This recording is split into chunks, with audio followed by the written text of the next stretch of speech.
does anyone have any issues with this being recorded and put on the Stormcloud Archive YouTube channel for people to watch Blades and things? Nope. That's fine. Do you think? All right, cool. So, which character are we playing as for this session? I guess that's really only Johnny. Technically, Landon has two characters, but they're the same character in different bodies. It's like his backup. Yeah. I think I'm just gonna go with Frenchie. All right. So, the situation that your characters found themselves in back in the last time we did this was they had completed a National Treasure esque heist for some crazy dungeon in order to get the second half of a map leading to the tomb of some long dead individual. And your next adventure was to go out into the Deathlands, outside of the city, and go raid the tomb, basically, for whatever is found in there, which is beyond your wildest imagination.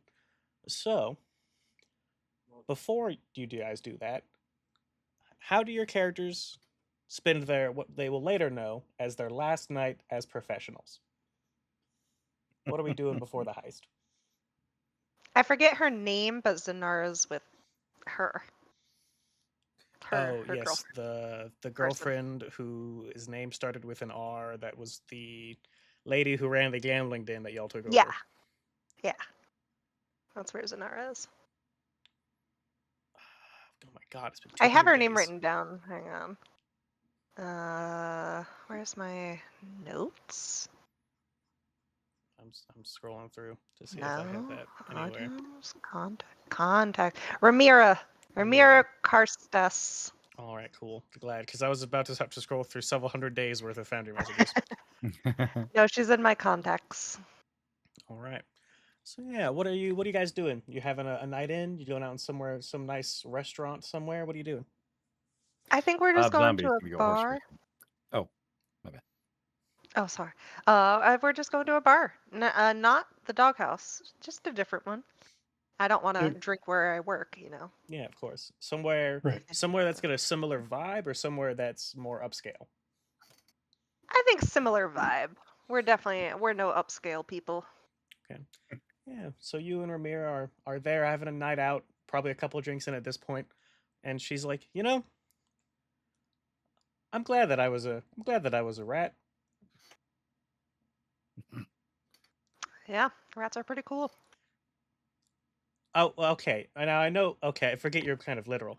I meant like that. I turned on my old faction to come work for you guys. That's but that kind of rat. A snitch, a two timer. Sure. It was I was kind of worried at first. I mean, despite the fact that the crows were kind of at their wits' end, they're still pretty scary, all things considered. Oh, you clearly sided with the right team, with the right side. Yeah, they've been weirdly quiet after that. I mean, I know you guys kind of gave them a bit of a trouncing, but I didn't expect that they would just kind of take that lying down so hard. I mean, Yeah, we kicked their asses pretty good. Lissa's always been a bit of a rash individual. So when you guys said that you kind of just talked her down, I was floored. We're that good. What can I say? So that's Are you gonna finish that whiskey? no, I think I've had enough. Do you want it? Zanara's already grabbed it and knocked it back. Okay, yep. All right. You have a big job coming up or something? I guess you could say that. It could be a big one, but I mean, like I said, we're that good. Not too worried about it. Well, that's good to hear. I'm excited when you come back. It's hopefully if whatever you guys do, we can. Have you ever? I know this is a little sudden. Have you ever thought about retiring? I mean, I came to the city to learn new things. I guess I have. I guess I hadn't thought about retiring, but I could not think about retiring. Okay. Well, hopefully you'll find some new things to learn or whatever it is you're looking for in the next job, and maybe when you're done with that, we can have a talk about what we want for us. Because I don't know about you, but living every day, kind of looking over my shoulder for when the next 2-bit criminal gang wants to come take your territory isn't a life that I exactly want to live anymore. I don't think. Sonara's kind of like looking away, scratching her face, but like, yeah, you make a good point. Yeah, I'll think about it after this job. I Alright. suppose I would do that for you. Real convincing, Only, honey. no. Okay, we'll talk when you get back, okay? And you guys finish out the night without any other serious conversations. Bob, you going horse racing? You said. Oh yeah, going horse gambling. Okay. Down to the tracks. Your favorite horse is racing today. Who is it? Damn it.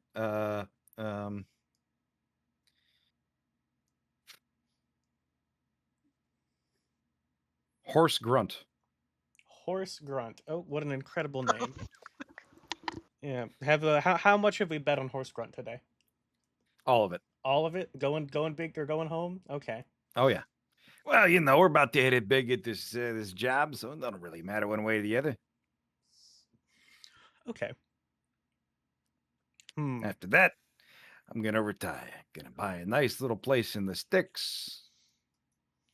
Don't have to worry about, all the hell spawn and the shits that I see when I close my eyes. Live and live, or, unlive as appropriate.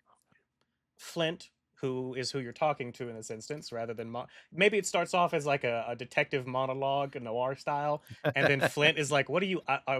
You can look at me when we're having a conversation. What? Oh, okay. So you guys have a big job coming up? Yeah, we're gonna find some buried treasure. Like, like out of the one of the fantasy books? Yeah, exactly. Except it's real life. Huh. We're gonna hit it big. Well, that's good to hear, but also kind of sucks. I mean, you're one of my best customers when it comes to buying ghosts. Well, yeah. Oh man, never forget that shit sorcerer. That was good shit. Oh, Literally. I try, but it sticks with you. The One stink of our never best washes off. heists. Yeah. I mean, my nose fell off about 60 years ago, so I don't really worry too much about that. But good yeah, for I can you. imagine. All right. Well, if in your retirement you ever need to stir the shit up again, you know who to call. Oh yeah.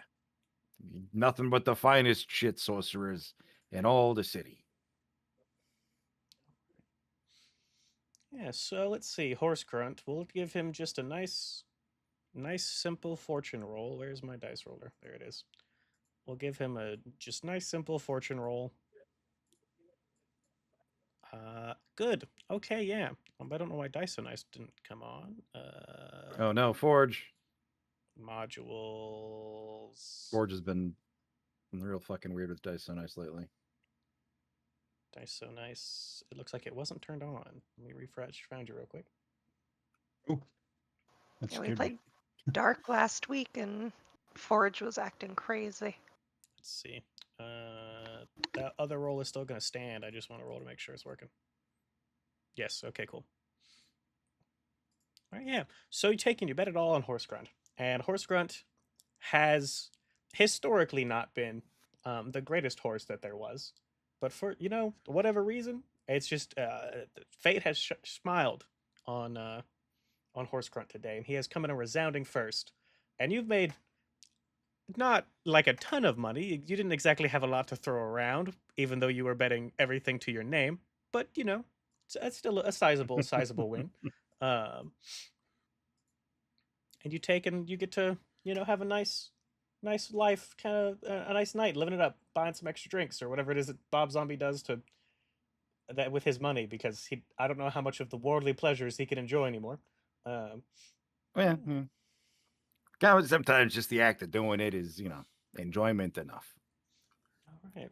Pop. By the way, can Bob Zombie clear some of that stress? Because yeah, you guys are all gonna be at 0 again. Oh hell yeah! Zero stress, Oh, all cool. that stuff. Yeah, it's been a while. You guys have been preparing for this particular job. Bob or not Bob? Oh, you just did Bob. Pop, Frenchie. What are y'all up to? Either one of you? Wait a minute. Oh, there he is. Okay. We're just starting off. I'm clearing my stress and stuff. Yeah. Okay. Anyway.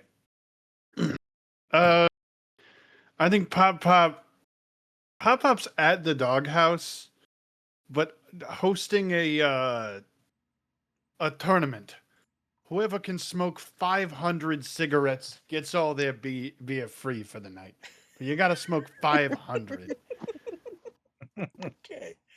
Oh, Yeah, and if so you don't smoke all of them, you pay for them. So oh it's like boy. an all you can eat, but it's all you can smoke. All right. Shockingly there's more people than you would think that have shown up for this competition.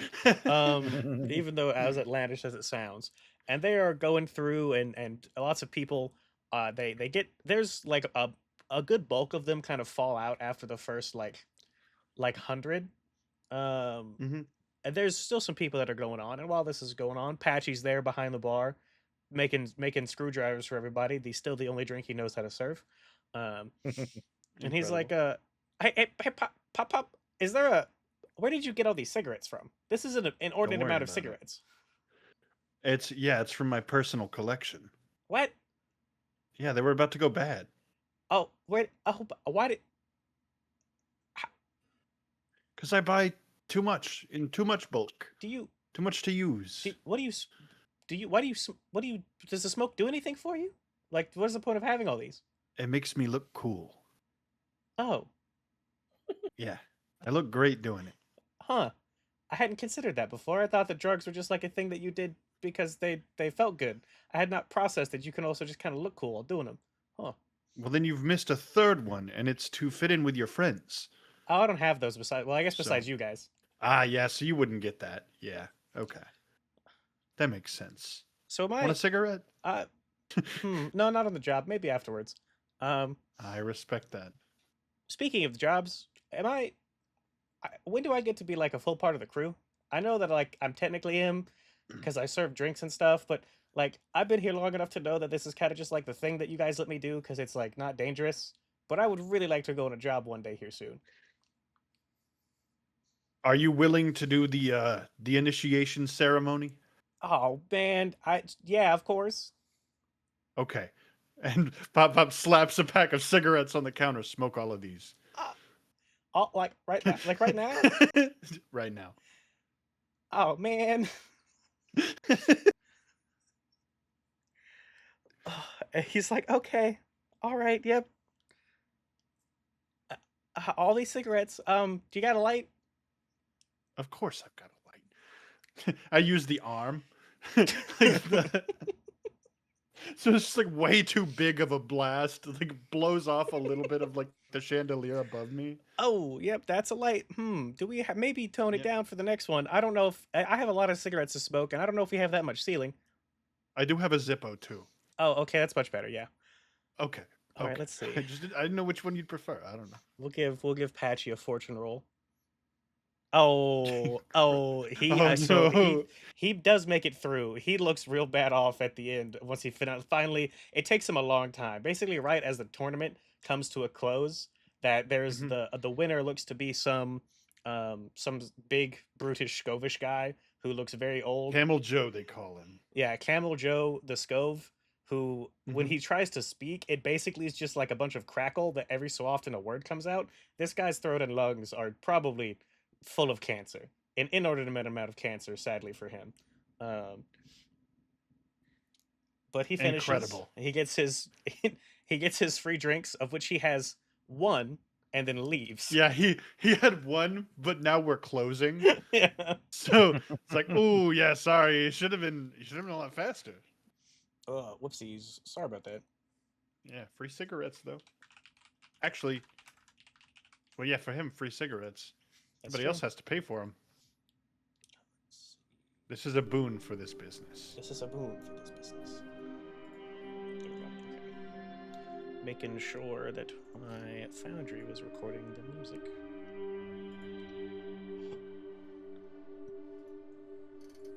And then I need one more. Cigarettes on cigarettes. There we go. Now we're controlling that music. Awesome. All right. So, yeah, he finishes that. Patchy finishes his. And then what do you say to him as he's finished this initiation? And he looks real bad all for it. Welcome to the crew, kid. And I put a gun in his hand. And I'm like, I hope you don't need this, but we often do. He takes and like puts his hand on the gun as his head's on the like face down on the bar. And then he takes and like weakly raises it up. He makes like a little noise and then fully passes out. Incredible. A trooper. All right. And then what does... Oh, we lost Becky. Whoopsies. Uh-oh. What does Frenchie do on his final night as a professional, Johnny? Well, his horse, the heir of opulence, lost the horse races to that terrible, no good horse that Bob bet on. So out of Didn't have a scrap of just, spirit. out of just trying to win something, he's gonna break into his enemy locksmith's house and move all his furniture 1 inch to the left. Oh, how nefarious. Okay, I think... Incredible. Let's see. So, the master locksmith has taken and put some new locks on the doors. However, Frenchie, being the master thief that he is, still manages to get through them pretty easily. And takes and rearranges all of the furniture. Why are you guys rivals? If we talked about it before, I've forgotten. Because every time he makes a new lock that's like impenetrable, I break into it within a week of it being released.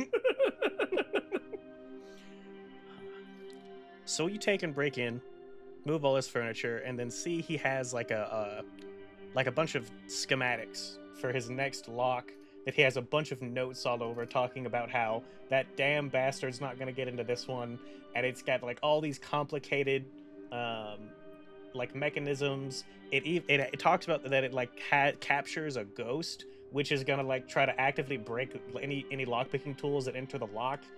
He's got this crazily designed lock that I don't even know if he could actually make. It's it's still in the prototype phase, but if he does, Frenchie's gonna be there to break it, I'm sure. Oh yeah, I just intentionally move his coffee mug that's been sitting there that's clearly leaving a ring on the table on top of the center of the design, so there's a big ring of coffee in the middle of his design. Do you leave any kind The of calling fucking card? monster. Yeah, I leave. I light a cigarette, smoke like a couple puffs off it, and leave it in his ashtray, and then walk out. All right, yeah. So you do that and you leave, and you will not, unless your character hangs around to watch, you will not know this, but the locksmith will come back home. I just wanna like note that on the filter of the cigarette, he wrote like in like fine filigree pen, au revoir, like goodbye. Oh. Frack, the locksmith gets back, and just he takes and looks at all of his furniture for a second. He's like, "Oh, not again." Looks over his locks, sees that they've been picked, goes over and finally looks at his schematics, and then sees the coffee ring. Takes his coffee, slams it against the wall. It shatters everywhere. Then there's as he takes and he's in his full rage. Looks over at the ashtray, sees the cigarette butt filter, and just drops to his knees and screams, what was your name? You had like a fun criminal name. Was it just Frenchie? It's just Frenchie. It's just Frenchie? Okay, yeah.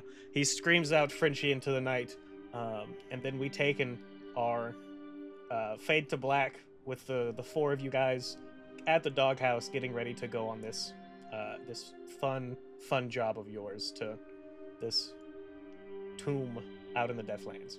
So Everybody have a good night. Go ahead. That was a question. Reggie That was- just gives a silent, satisfied nod. Good chat, everyone.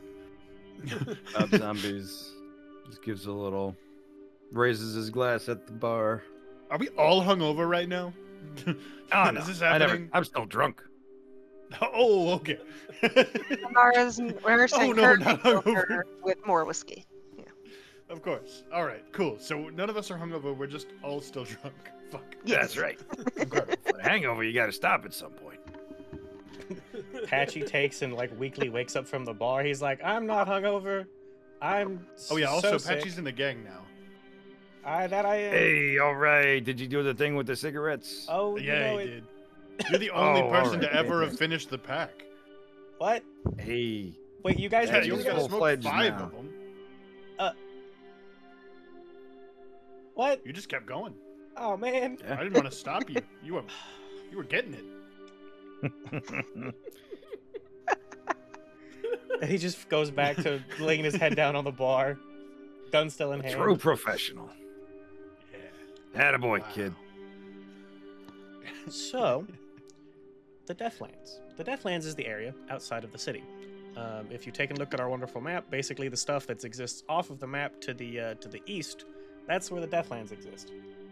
As a reminder, Okay. the city is protected by a big electroplasmic barrier, which keeps all of the evil things out. The Deathlands, obviously, are where all those evil things are at.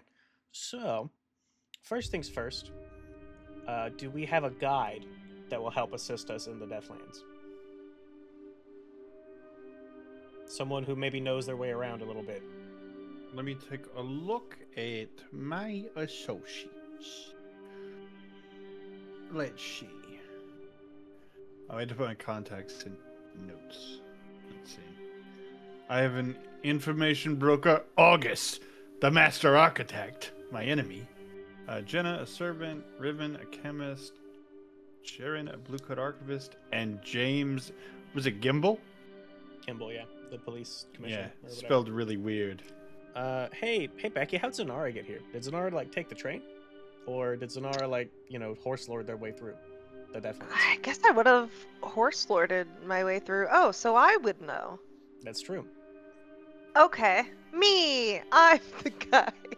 Rain, I have a Foundry question. Yeah, what's up? Is there a way to get it to stop popping up that I'm using the incorrect screen resolution? Because, like, Oh, it does not like ultra wide, and it keeps giving me a pop up every time I open something. I asked the It's same red. thing in our other session, and Rowan Ty said basically no. Okay, hmm. all right. Yeah, is because okay. I have the same thing. I'm just gonna pull it to my second screen so it stops. The level of zoom might get it. Someone 6 years ago said.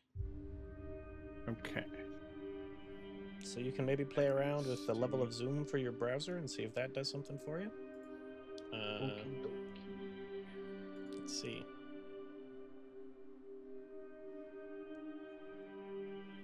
Yeah, I put it at 100% and it went away. Okay, cool. That's Cool, I'm glad that 6 years ago still works. Yeah. All right. Thanks, guy on Reddit with the same problem. So, Zanara is our guide. So, engagement roll. Let's take one final look at that. As always, the engagement roll starts off at 1d6. And then, is this operation particularly bold or daring? I would say so, yeah. The plan's detail expose a vulnerability? No. We just have a map to a tomb. Friends or contacts? Zanara technically counts for this, I think. Or she might also fall in the other elements category. Enemies or rivals interfering in this operation. Any of y'all pissed off any train workers or anybody in the Deathlands? I don't think so. Not that I can think of. imagine so. Unless there's a certain architect Duh. that's involved with the Badlands. Also, someone should share their screen for any audience members that pop in. Uh, And then whoever shares their screen, everybody else remember make sure to mute their Not stream. me, because I am also still signing into things. Yeah. As I we got it. do this. I got it. Did not realize how much shit was reliant on it being the same device. Oh yeah, that makes sense. All right. Yeah. So, I think 3d6 for our engagement roll. The engagement in this sense is going to be basically what your starting position in this march through the Deathlands is going to be, is what we're determining here. So, 3d6 engagement. Partial success. Okay, risky position when the action starts. And with that partial success, let me grab a clock here. Oh, there's so much shit on my screen. There's so many things in this foundry. This is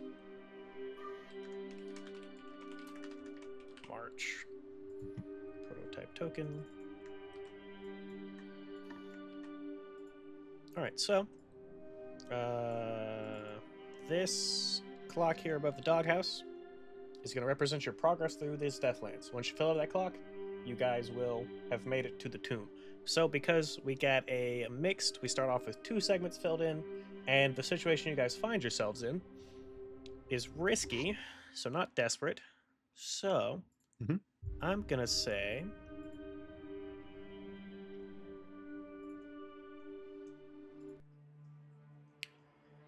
you take and you make it through the Deathlands. A good chunk of the way, thanks to Zanara's guidance, calling out some things to be on the lookout for, as well as preventing an ambush from some of the monsters in the Deathlands. Some strange creatures made of darkness that are more tangible than a ghost, but still have a similar feel to them. But thanks to Zanara's experience out here, you guys make it through them without too much issue. And then, as you're taking and making your way through the Deathlands, you reach a particularly kind of rocky area where there's only one way around in a reasonable amount of time, kind of like a mountain pass type of situation. And guarding that mountain pass appear to be some Deathlands scavengers.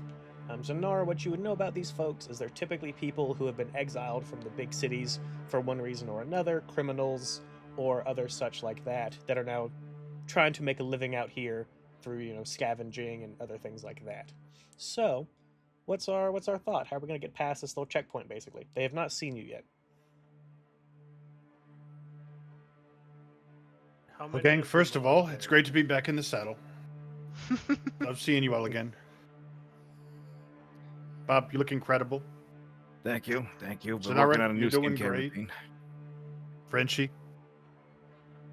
Anyway, so. And would you ask Johnny how many there are? Say what? Would you ask Johnny how many there are at the checkpoint?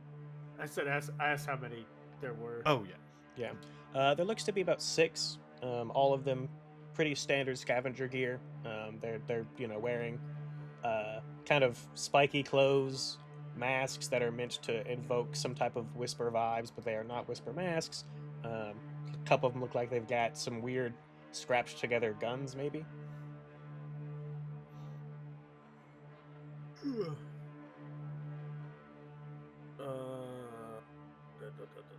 That takes Very away interesting. me and Zanara taking out the 2 guards in the way strategy. Does it look like there's a way for us to sneak by anywhere? So there is the mountains on either side of the pass. It would be a very risky, perhaps maybe even desperate attempt to basically climb around the rocks to avoid their attention, but you could. No. You Especially could with also Zanara. try to maybe find another way around, but this is according to the map that you guys have, this is one of the shortest ways through.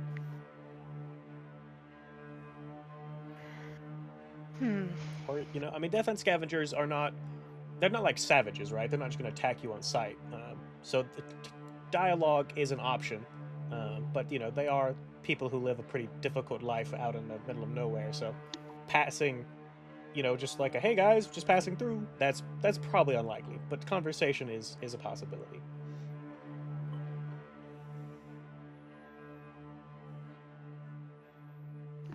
No, that's definitely not Zanara's strong suit. It's not Frenchies either. I got a gun. Yeah. Well, okay. Talking I is not mean- our group's strong suit. Yeah. Okay. So we're not good at that, but however, We're good at other things. we could try. We could. And then, if it doesn't go well, we'll resort to what we know. Yeah, there's always violence as a second resort. Mm-hmm. All right. So we're starting off with a conversation. Who's gonna be heading that up? Well, you know what? Pop will do it. All right. Is anyone gonna Hey. assist Pop, or are the three of you gonna hide in the bushes and give him the thumbs up while he attempts to, talk these guys into letting y'all pass? I'm I'll definitely sidle up hiding there in the with Pop Pop. bushes.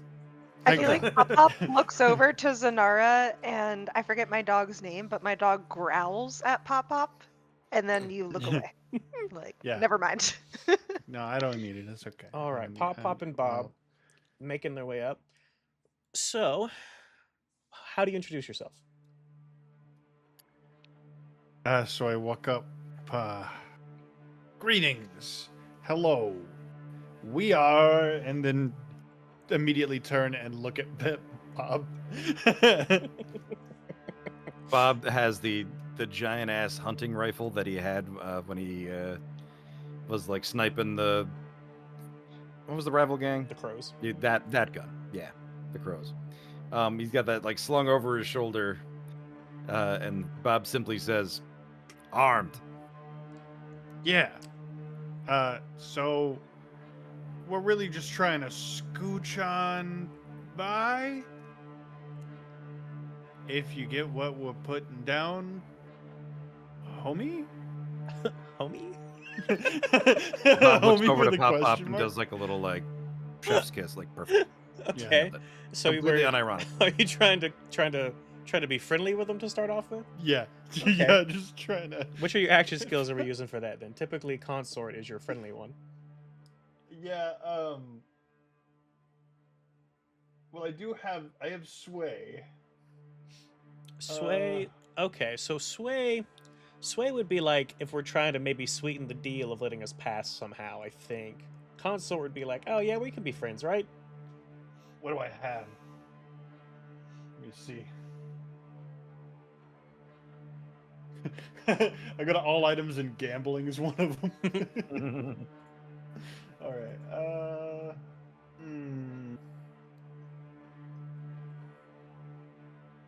Okay. I don't really have anything to offer them.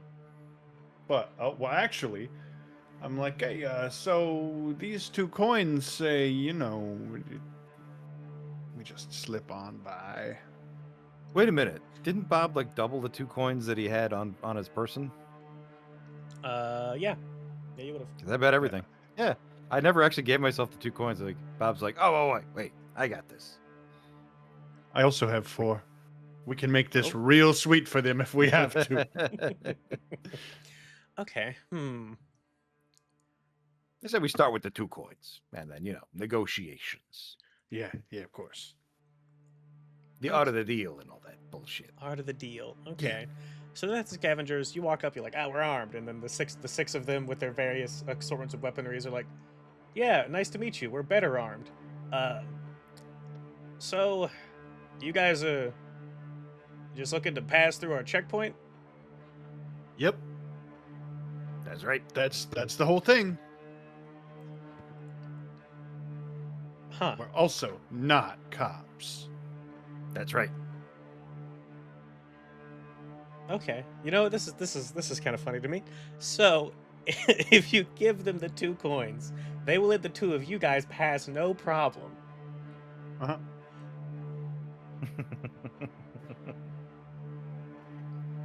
Okay. Okay. I'm I'm just gonna sneak past. I didn't plan on this going so well. Yeah, you know what they'll take, and if you okay, just well. if you offer them 2 coins, they will let pop, and Bob Zombie PI pass unimpeded. What about 4 coins? A coin per person. So And I'll give you a little kiss on the nose. 4 coins. Okay. Let's sway. I think now I want to see. There's the potential that maybe Zanara, if we introduce Zanara into this mix, that these Deathland scavengers could have had a bad encounter with her on the last time she came through. So that's, I think, where we're going to introduce the dice in. Okay. So remind me. I click sway. And this then is position. This should be the defaults, which is risky standard. Risky standard. Yeah. Okay.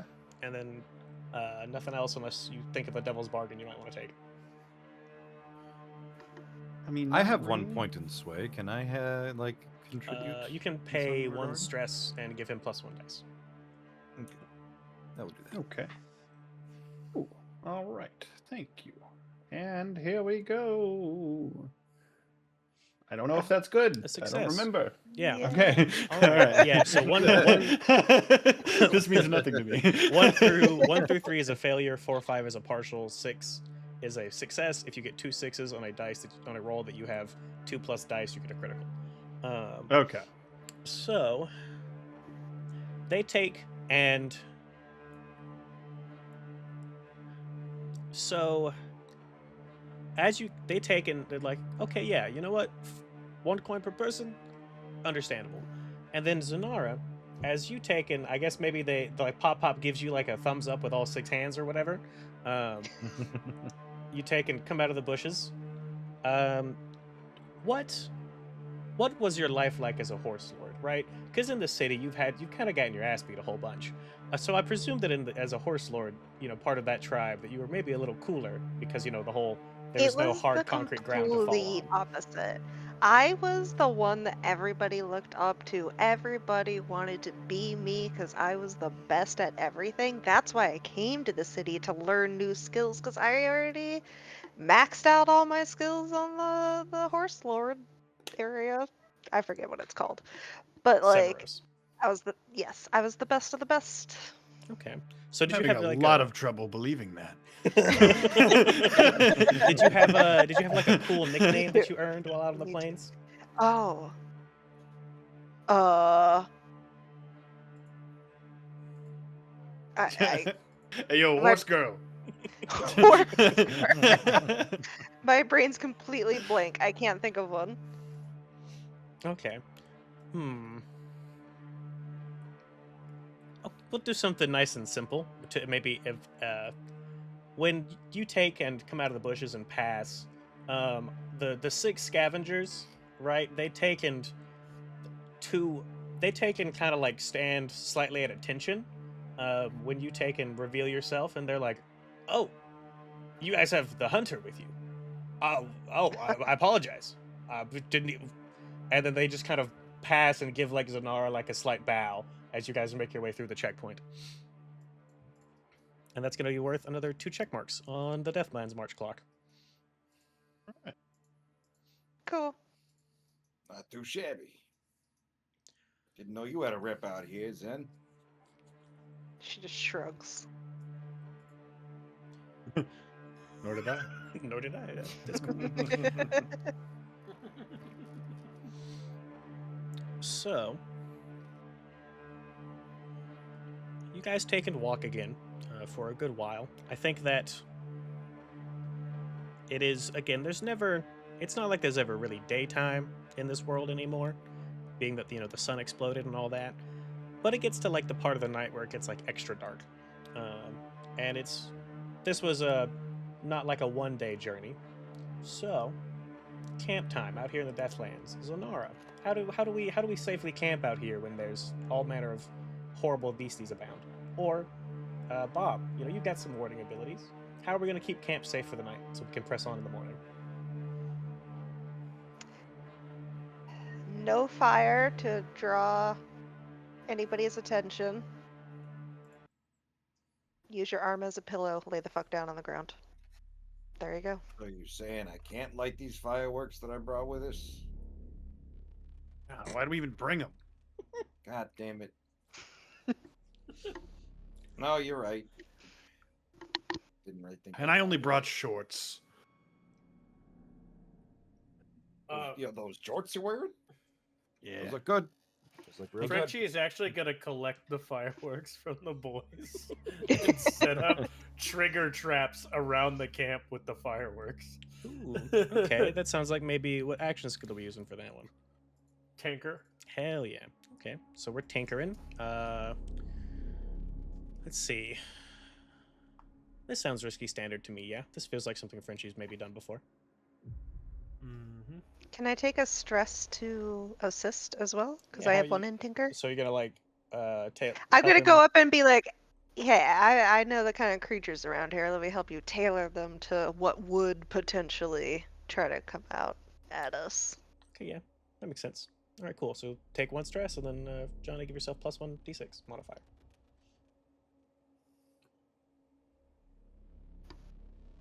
Alrighty, partial. So let's see. So we had standard effect level, so you guys are gonna fill the clock up. But there's a harm, complication, reduced effect, desperate position.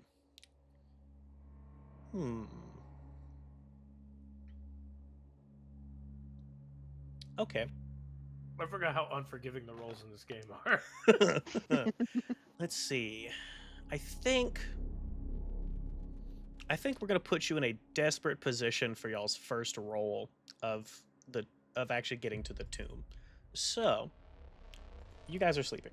I assume that you guys have set up some kind of shift to take watch, but maybe whoever's on the last shift of the night nods off. It's been an exhausting day and also an exhausting night, considering the nonstop drinking and other partying that we've done. Someone nods off, and you're all woken up to the sound of fireworks, and you see fireworks popping off and like shooting up inside of the weird bodies of these creatures and exploding. And there are, as the fireworks light up some of these creatures, it is revealing that there's a lot, and it's time to pick up and book it. So you take and basically, essentially forced march yourselves up to the tomb, and luckily part of the map included like a little code or whatever to get the tomb open. You guys managed to open it and slam the door shut, just as a horde of monsters from the Deathlands would have tried to slam the door open. Unfortunately, it sounds like that door's pretty sturdy and is maybe not made open again in these current circumstances. That's a problem for later, though, after you guys have got a bunch of riches. But yeah, you guys have made your way inside the tomb, but you haven't really had a time to stake it out or do anything about knowing the situation that you're in. And it's dark as shit in here. What are we doing? It's like you can't even see your hand in front of your face dark once those doors close. I take out the one sparkler from the fireworks that I didn't use for the traps, and I light it. Incredible. Phenomenal. This one? Bob's got a lantern on him. Oh, okay. So between the sparkle and the lantern, you take and shed some light on the situation. It is, even with this, it's still pretty dark. It's like the darkness is almost like you can feel it, right? Like there's a weight in the air, and you take and see that there is a kind of a in front of you there is a big mural, which looks like it depicts someone who is humanoid looking, but with these weird kind of tendrils emanating off of them, standing above a great pile of bodies and riches and wealth. And at the top of this mural, printed in the common language of the land, which is kind of shocking, it is titled Osteros, the Great and Powerful Sorcerer. Fuck you. Oh.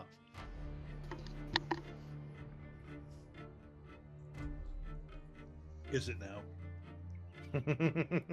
Is it now?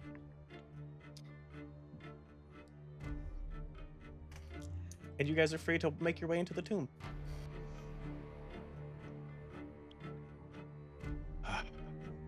Now I'm on edge. Well, shall we? After you.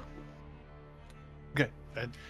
I just like crawl on all legs in there, all creepy like. It's unnecessary, totally unnecessary, but I do it anyway. So you guys walk, and there are other little murals that kind of appear to depict the same shadowy individual through lots of different scenes with a lot of things that don't make any sense to you. Like there are some of these depictions have things like horseless carriages that appear to be kind of closed in. Other ones depict these large tents and open fields with what appears to be Osteros kind of shooting down what appears to be other weird tendrils at these different things. And as you keep walking, the darkness feels heavier. The sparkler burns out rather quickly, but the lantern's still there. But as you keep walking, the lantern starts to dim, and you try to relight it, and it continues to dim until all of a sudden you are smothered entirely in darkness. Once again, that you cannot really see anything in front of you. And if you were to call out for each other, you would still hear yourselves and each other until that darkness is broken with the sound of a lightning strike. Or the sight of a lightning strike and the sound of thunder. And you find yourselves on a ship, like a Leviathan Hunter ship, but this one is made of wood instead of metal. And there's a voice that you guys hear out and says, really? This is the help that we get? Really, devil? And you look back and see there is a man wearing what appears to be a long-nosed mask. And behind the wheel of the ship is a very, very buff kind of individual covered in tattoos. And you guys are in the middle of a storm on a Leviathan hunting ship. And there's a giant Leviathan in front of you. And the guy who he says devil to says, look, you said we needed help. I got help. You look at these guys. You guys have fought a Leviathan before, right? You got Leviathans in your era, right? No. What? No. The sea you guys don't have giant sea monsters? No, not typically. Oh. There's my friend Jackson. He's like a really good swimmer. He's kind of the closest thing we have around. Definitely. Well, I a wouldn't call him a giant monster, though. It'd be kinda sea hurtful. woods. Yeah, it'd be very hurtful. Jackson's a great guy. Oh, I ride horses, not seahorses. Yeah. Now, when it comes to swimming, that guy's a monster. that's a good joke. Oh, cool. So in that case, I There's hope a you guys can person learn there. quick. And he takes some points. And then there is what appears to be this giant shadowy monster that is about to attack this ship. What are we doing?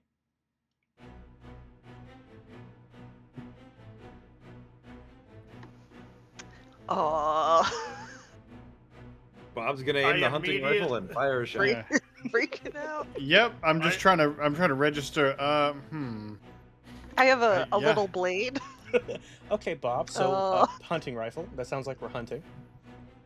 It does. All right. Do you have any? Are you using regular bullets or any kind of special bullets? What are my options for special bullets? I think you. Let's see. Does the general classes get special bullets, or is that a hound specific thing? Let's see. Loadout. I know the hound gets electroplasmic. Do you get electroplasmic? You don't get it by default. You could flashback if you want special bullets, or you could just use regular bullets. Regular bullets. Okay. That's going to Let's take a be shoot. risky limited. Risky limited. And I can push that to risky Standard. Or you could give yourself an extra risky bonus. standard. I'm gonna do risky standard. 1 point of stress or 2? 2. Risky standard. Rolling it. All right. Okay. Partial. Okay. So we have a clock that we're going to take and put onto the situation. Deathlands March, you are gone. Now this is Sea Beast bested. And this is also going to be a 6-segment clock, which with your roll, you fell out to 2 of those. And in response, let's see. So, you take a fire off this shot, and where are you aiming? Anywhere specific, or just kind of shooting into the mass of shadowy tentacles? I assume the Leviathan is a big old Leviathan eyeball, right? Yeah, big old eyeball, tentacles all around. Oh yeah, we're aiming for that eye. Okay, yeah. You shoot it into the eyeball, and Well, you take quit it, hunting, if you will. That's right. you shoot it at the big eyeball. You see there's like, the bullet goes in, and there's a kind of like bloodshotness that begins to form around there, but the monster doesn't really seem to respond to it, but it definitely hurts. And then in response, one of those big tentacles takes and slams down onto the deck of the ship. Everyone who's around you manages to dodge out of the way. You do not, and that is going to be a tier 2 harm of bruised or crushed or whatever. Do I have the opportunity to try to dodge it? You do, yeah. So if you want to take, you can either spend your armor. If you want to take and put some armor in your loadout. Also, I assume that y'all's loadout is heavy. I assume y'all were not going to try to be sneaky for this. Or if you want to take and just try to resist it with like your regular stuff, you can do a prowess roll, and you'll take stress equal to 6 minus the highest die result, and exchange to negate it completely. I gave myself armor. Should I just delete it? Click the little armor checkbox next to the healing clock, and then we know that you spent your armor for this session. And then you resist it completely. Where is it? Up on the top right, you see the little healing clock, the 4-segment clock. Oh, yeah. So you use your armor, and so yeah, you take it. Just the armor tanks the blow, and you don't take any damage. But your armor is sadly not going to be useful for anything else. Well, it was useful exactly once. Exactly. All right, who's next? So Bob shot the thing in the giant eyeball. What are we doing? Could I have brought a fine long rifle with me beforehand? Yeah. So remember, your character. Yeah, I was gonna say. The way that I'm adding inventory stuff works to mine right now. is you can Okay. add whatever you want up until you hit your maximum load, which I think for 7 or for heavy is like 6 or 7, something like that. And then that's just we assume your character had it on you the whole time, and now it's just getting screen time. Okay. So yeah, what are you doing with that fine long rifle? I guess I'm going to take a shot at the head area of the Leviathan. All right. So because it's a fine long rifle, that brings the effect up from limited to standard. So you're at risky standard right now. Do you want to do anything else with special ammo or anything like that, or any abilities you might have that might be relevant? I don't think I have any abilities. I'm not really attacking from hiding or springing at traps, This is so true. I don't think So it sounds like we're just risky anything standard. would hunting. work. Yeah. What is it? Hunt? Yeah, that's typically your long range skill. Okay. All right, full success. So yeah, you take and pop another shot off into this thing's eyeball, just like Bob does, and then a tentacle kind of shoots out from under the water and tries to grab you, and you deftly dodge out of the way. Takes and the individual with the long-nosed mask takes and screams out and says, "Oh God, what's the name? Oh." Frida says, "Hey, Frida, can we take it, turn away from the big monsters so the tentacles aren't like grabbing us? That would be really cool. I don't want to die again." And they take and the captain starts turning the ship so where the cannons are in a better position. Landed. Frenchie. Right. So, Pop looks at the Leviathan and says, "Wait a minute." And then we suddenly hard cut flashback to Pop standing in a supermarket. And you hear the music, the do do do do do do. It's just him staring at the label of a can. It says anti-Leviathan spray. On the back it says never tested in the wild. And he's like, and he buys it anyway. I Okay. have an unusual weapon. Okay, It's an just unusual weapon. untested anti-Leviathan spray. Okay, yeah, It that's just says makes them go away. It doesn't really clarify what that means. okay. And which of our action ratings are we going to use? Are we just going to spray it at the creature, or are we going to do something to the can We're itself? trying to spray it at the eye. Okay, So which of your skills are you using for that? That's a great question. That Um, maybe tinker, since we're using some type of little gadget, perhaps. Yeah, I Okay. think so. Let's see. It's And untested. yeah, this is really gonna be a if I do well, you decide what happens type situation. I think I'm really throwing you a I weird feel one like here. this is desperate standard. Okay. Can I use stress to raise that? Yeah, so you For can risky spend standard? 2 stress to. So you can't make it risky standard, but you could give yourself more dice, or you can make it desperate great. Desperate. Great. Okay. Can I do both? Can I just use like 4 stress for +1 and great effect, or is it just the? Huh. That's a great question. Let's see. What page is that on? Push yourself.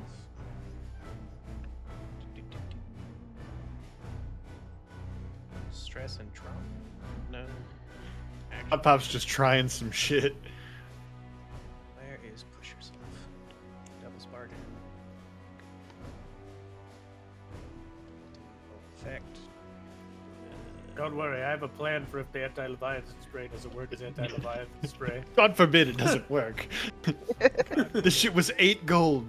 8 gold. Would have gotten scammed. This was $45.99. What page is this on?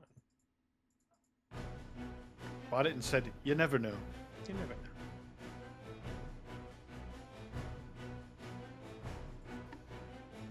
Those are the special abilities to push yourself.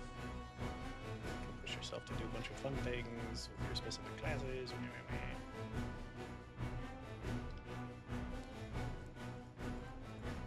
Where? You can push yourself. Oh, okay, yeah, it is each. So yeah, you can spend 4 stress and do both of them. All right. It's time. Okay, desperate great +1. Oh. Ooh. So So you you have this can, right? This untested Leviathan spray can, and you. I think that Pop's really confident this is gonna work. So as Yeah. a tendril is running towards you, rather than try to dodge or duck or do anything, you just start spraying the stuff at it. And now the shadowy tendril that's going to hit you for 3 harm of bludgeoned is now covered in some glitter and sparkles, and it's really shiny as it wallops you in the face. Unless you'd like to resist that. I would like to try to resist that. So you can either spend armor if you have load left, or you can take and do a prowess roll by clicking on the word prowess, and you'll take 6 stress minus the highest result roll. Okay, and if I use armor? You just negate it when the armor's gone. Okay, I'll just negate it. My armor's gone. But I'd like to think he still gets at least hit in some way. He's like, fuck it, spray paint. Like the moment before it hits him. This glitter is never coming out. Yeah. Yeah, oh fuck it, spray paint, and then it hits you. You get sent Yeah. into the side of one of the railings of the ship, but you are no worse away other than just being really sad that this didn't work. Yeah. You still get a refund for that, Pop. No, because I've used it. Ugh, you hate to see it. All right, so what's Frenchie doing, Johnny? I know how to get your money's worth. And I grab the fucking can as it flies out of Pop-Pop's hand after he gets hit by the tendril. And I quickly rig up a sparkler fuse on the thing to turn it into an improvised explosive. Sparkler bomb. Okay, that's cool. And then I just chuck it right at the eye. Hell yeah. Okay. That's Tinker or Wreck, probably. Either one of those would work. I I'm think. thinking Tinker, Yeah. because it's more of like, it's gonna wreck on its own. Yeah, that makes sense. Because Like- the act is you're not breaking something with your hands necessarily. You crafted a bomb and now you're using that to blow something up. So yeah, I think Tinker makes sense. In true Frenchy fashion, pick the lock, hide, and blow shit up. That is. I think that's gonna be. Let's see. it's the Leviathan's kind of far from the ship still, so I don't think this is desperate. Yeah, risky standard. All right, Tinker. Can I get a +1 die from Pop Pop giving me the can? I'll spin stress if that's possible. Yeah, you can spend 1 stress to assist him if you want. Oh, by the way, was that 2 stress each for my rolls? Or 1? So that would have been 4 stress total for that roll because you chose 2 effects. Okay. Yeah. Just making sure. Alright. All right. Roll the blow shit up roll. Fuck yeah, A baby. full success. Okay, Fuck yeah, cool. baby. Yeah. Amazing. So It is Frenchie's day. So you take and you craft this bomb out of this spray paint and chuck it towards the creature, and upon seeing this expert explosive craftsmanship, the individual with the long-nosed mask says, "Oh yeah, okay. You know what? The devil made a good choice in bringing you guys. I'm very pleased with this. You're a man after my own heart. If you've got the Nox stamp of approval." And then it explodes, and as you take and everybody gets a fun thumbs up, the beast's kind of body does this, the eyeball is covered in spray paint, and then it starts to rumble and shake a little bit, and then it explodes, which sends all of you guys over the side of the ship into the water as things get dark and cold, and then you wake up again, and it's cold, right? It's really cold, and that cold goes away, and things are kind of bright, and then you hear a hissing sound, and you're in some type of weird metallic coffin, and you take and hear someone go, "What? I thought we checked all the cryopods. Everybody was dead." And then another voice that sounds kind of robotic is like, "Well, I mean, I guess we missed some. It's a very stressful situation that we're in." And you hear the sounds of what appear to be a bunch of people beating down a metal door. And it's a weird ass place. You take a look. One of you looks to your left, and there's a mummified corpse next to you, and another one of these weird metal coffins. And the first guy takes and says, "Hey, cool. Do you guys know how to hold a gun?" Of course, I know how to hold a gun. I'd prefer not to, but I got several guns on me. Oh, Yeah. why'd they freeze an early synth? That's weird. Okay, anyway, and he takes and hands you the guns you guys are used to are black powder flintlock pistols. This guy hands you what is essentially what looks to be a flintlock that's enclosed, and you take and it's got a trigger and a weird big stock, and it's kind of like your hunting rifles, but instead of having to load it one at a time, there's this weird little container that holds a bunch of extra bullets. So he hands Pop that. He takes and passes Bob what appears to resemble your blunderbuss, but the barrel is much more narrow, and it looks like it loads from the bottom rather than just packing the front of it full of pellets. As The fuck is this? The fuck am I supposed to do with my ramrod? you don't what? Oh my God! When did they freeze you guys? And as he says that, the metal door that's been pounded on comes crashing down, and these weird people that have elongated heads and arms are starting to charge at you guys. What are you doing? Well, the only thing there is to do. Point and shoot. Open up. So, anyways, I started blast. Yeah. Alrighty, so that sounds maybe a duo, a group action hunt, perhaps.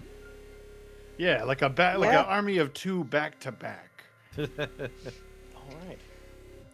So, I have 3 hunt. Yeah. So also have 3 hunt. Is there anyone who's not going to just fire away?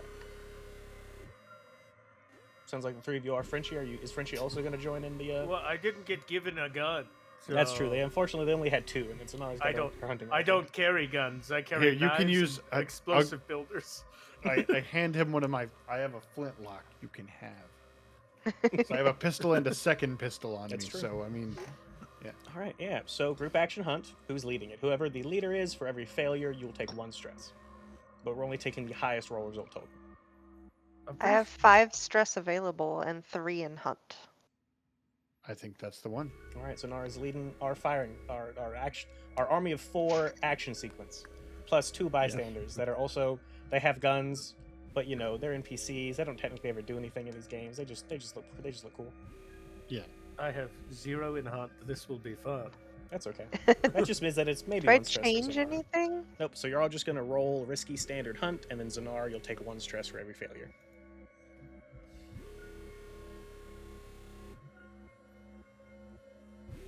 Success, partial success, partial success. All right, and 1 failure from Pop Pop. Aha. Man, this thing. So you take it. Wait. Hold on. I think.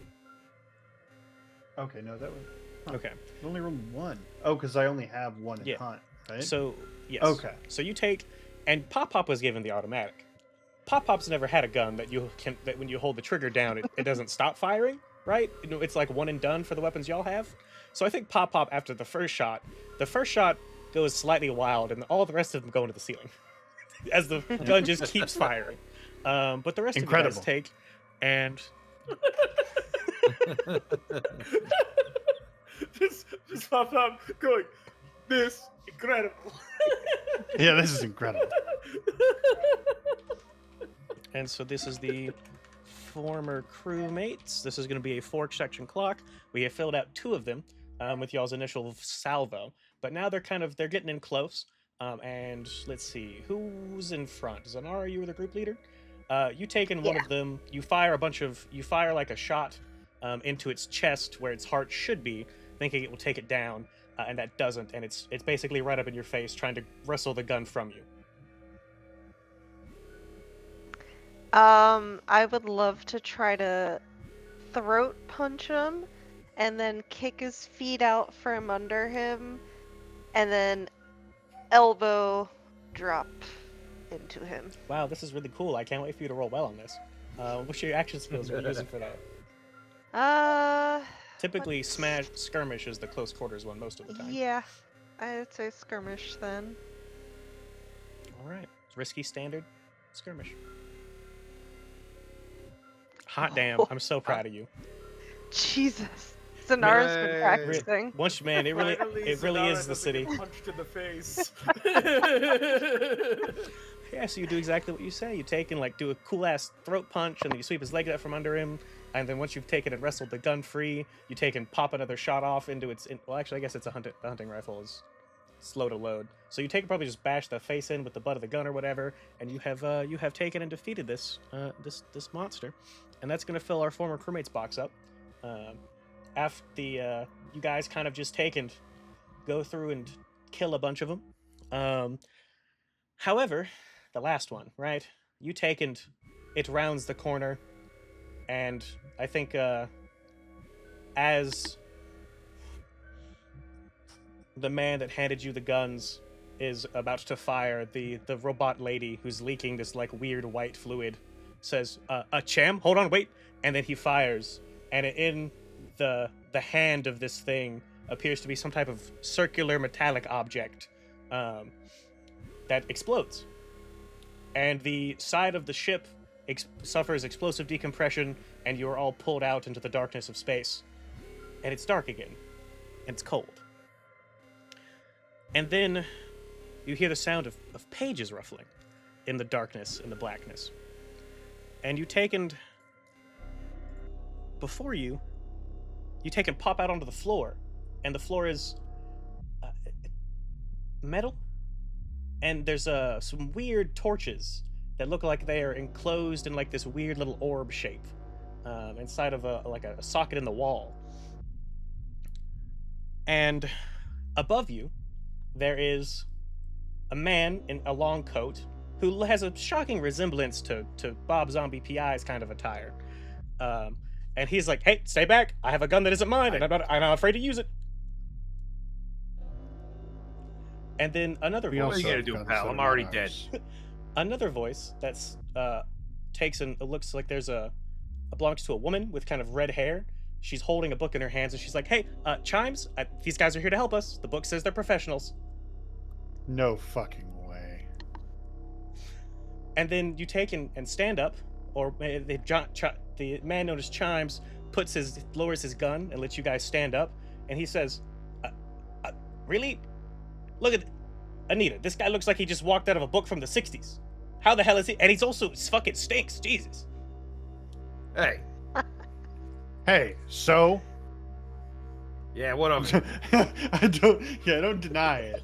But And with that, you take and you are interrupted as another stench that is not Bob hits y'all's noses, and it smells like rot and decay and meat, as kind of what starts dripping through the ceiling is this weird goop that kind of, when you fry hamburger meat and there's some of the fat that starts to congeal at the bottom of the pan before you disturb it, or maybe some of the hemoglobin that leaks out and then it starts to get a little hard. That type of stuff just starts leaking through the floorboard about 10 feet in front of you. And once it finishes leaking onto the floor, a face pops out of it and it's like, "Oh, you found some friends. What are you guys doing?" I don't know.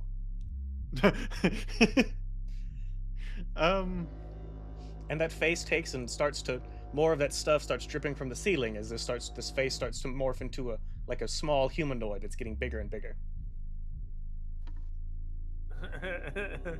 I'm immediately looking for a source of fire. There's a lot of books. You're in some type of library, maybe. Bob's gonna point his An pistol at it, archive of sorts. since he's still got a pistol in addition to the long rifle. I'm just gonna pull out some knives and be ready. So I'm- the Yeah. weird creature thing says, "Oh, how did you guys have walked straight out of a fairy tale? A flintlock? How cute." Cute. Fuck you. Yeah. Sorry, I didn't have. I didn't have anything. Yeah, so it takes in the forms No other response needed. is getting bigger. It's bigger and bigger. It looks like, until it eventually, unless someone does something, is going to stop coalescing in the form of a full humanoid about 7 feet tall. All right, I'm gonna just go start hacking pieces off of it. Okay. Have a shoot. Alrighty. Yeah.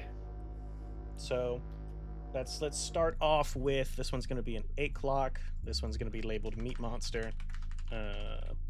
We'll do Bob's first, since that's the ranged one that probably happened before the stabbies. So yeah, what skill are you using to shoot it? Hunt, I presume? Hunt. I'm gonna add 2 levels of stress for risky great. Hell yeah. That's going to be three check marks if you succeed. Rolling it. A 6. All right. Hell yeah. Yeah, so I think probably what happens is when it says, "Oh, how cute," you fire, and just basically I'll show you cute, you fuck.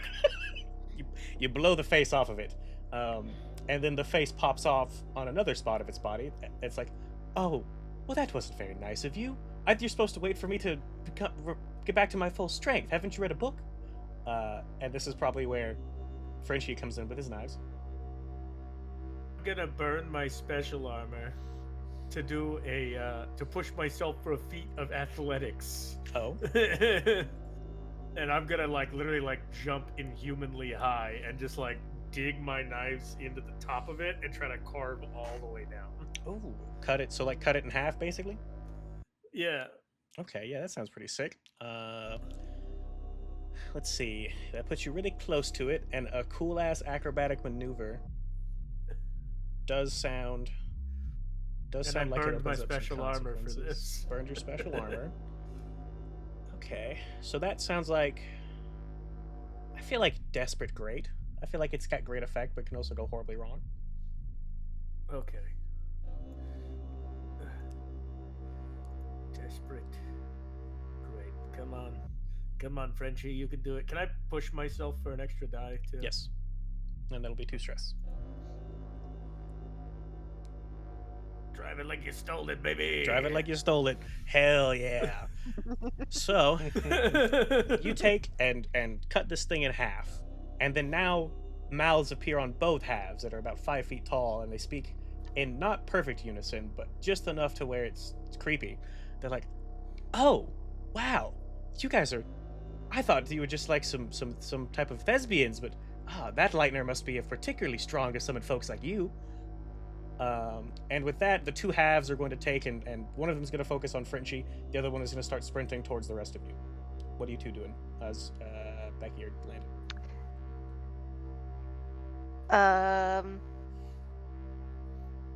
Can I throw one of my knives? Yeah, sounds cool. Skirmish? It could be skirmish. I think skirmish would probably be limited effect, and then hunt The other is typically the being ranged hunt? one, and that probably would be standard effect. Since I'm throwing it, I think Yeah. I'll do hunt then.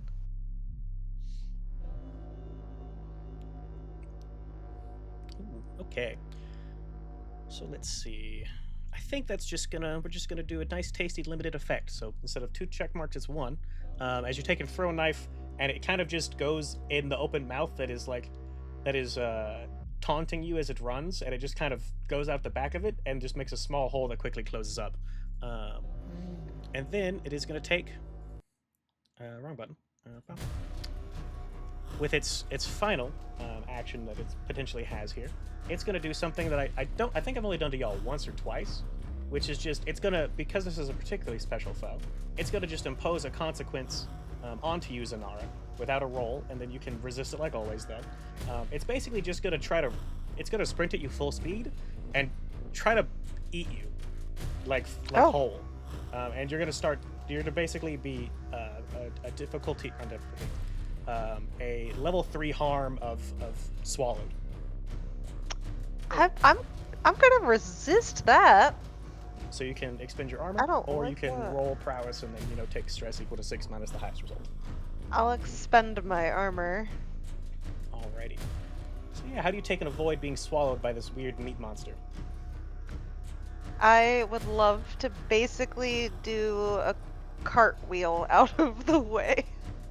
So yeah, you cartwheel out of the way, and the meat monster, charging at full speed, crashes into the books, and a bunch of them fall off and get eaten into the goop, and it's a real mess. It's gross. Some of you probably have weird meat chunks on you from the splash.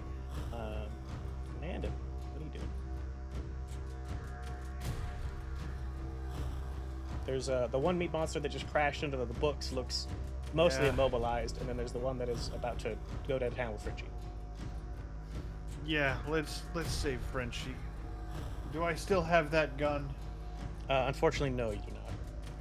Do I still have a gun? If you had one of your guns. I have a pistol, yeah. Okay, yeah, you do. Okay. You have all the stuff on Let's- your character sheet. The fun, cool, weird other timeline things that you pick up don't come with you. You know what? Actually, I have demolition tools. I'm gonna hit it with a sledgehammer. Man, You just see Frenchie do like a Skirmish, yeah. Matrix lean back as a sledgehammer swings over. Yeah, him. just swings over him. Yeah. Okay, that sounds... I think that would be... If you did wreck, that's probably going to be risky standard, and skirmish is probably risky limited, because a sledgehammer certainly feels like we're wrecking stuff to me. Yeah. All right. I'll do the sledgehammer with skirmish.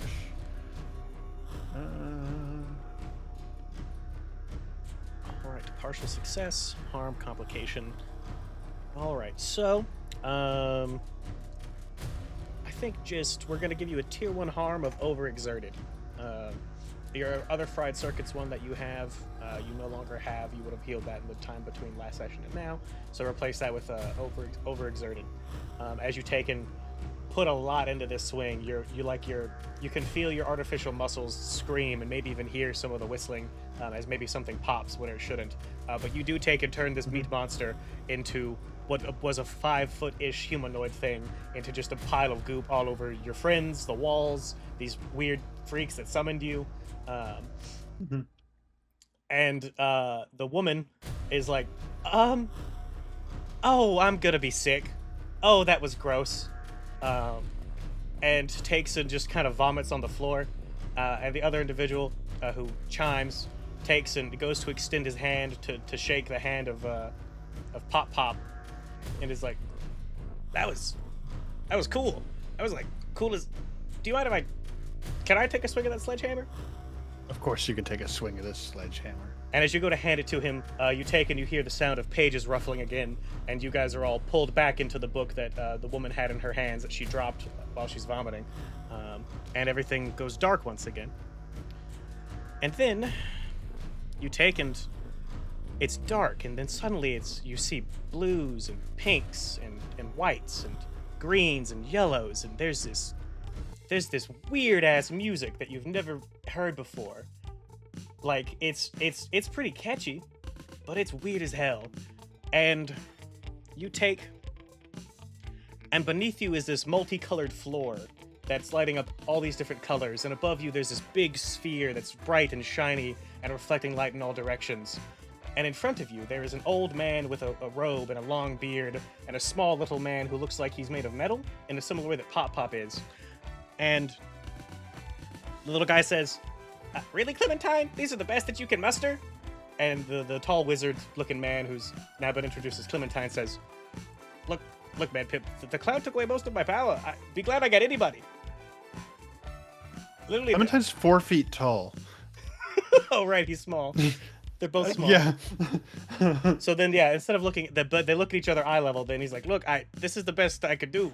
The clown took my power." And then you take in. There's looking past them. There is what appears to be a man covered in blue fur and a bright, shiny outfit that's covered in thousands of tiny diamonds. And he's like, "Are we gonna talk or are we gonna dance?" And the two of them are like, "Hey, right, so we need your help to win a dance battle against Helvis over there." Okay. Well, you're in luck. Zanara. Zanara, her eyes have never been wider in like absolute terror. Oh, Frenchie's ready for this.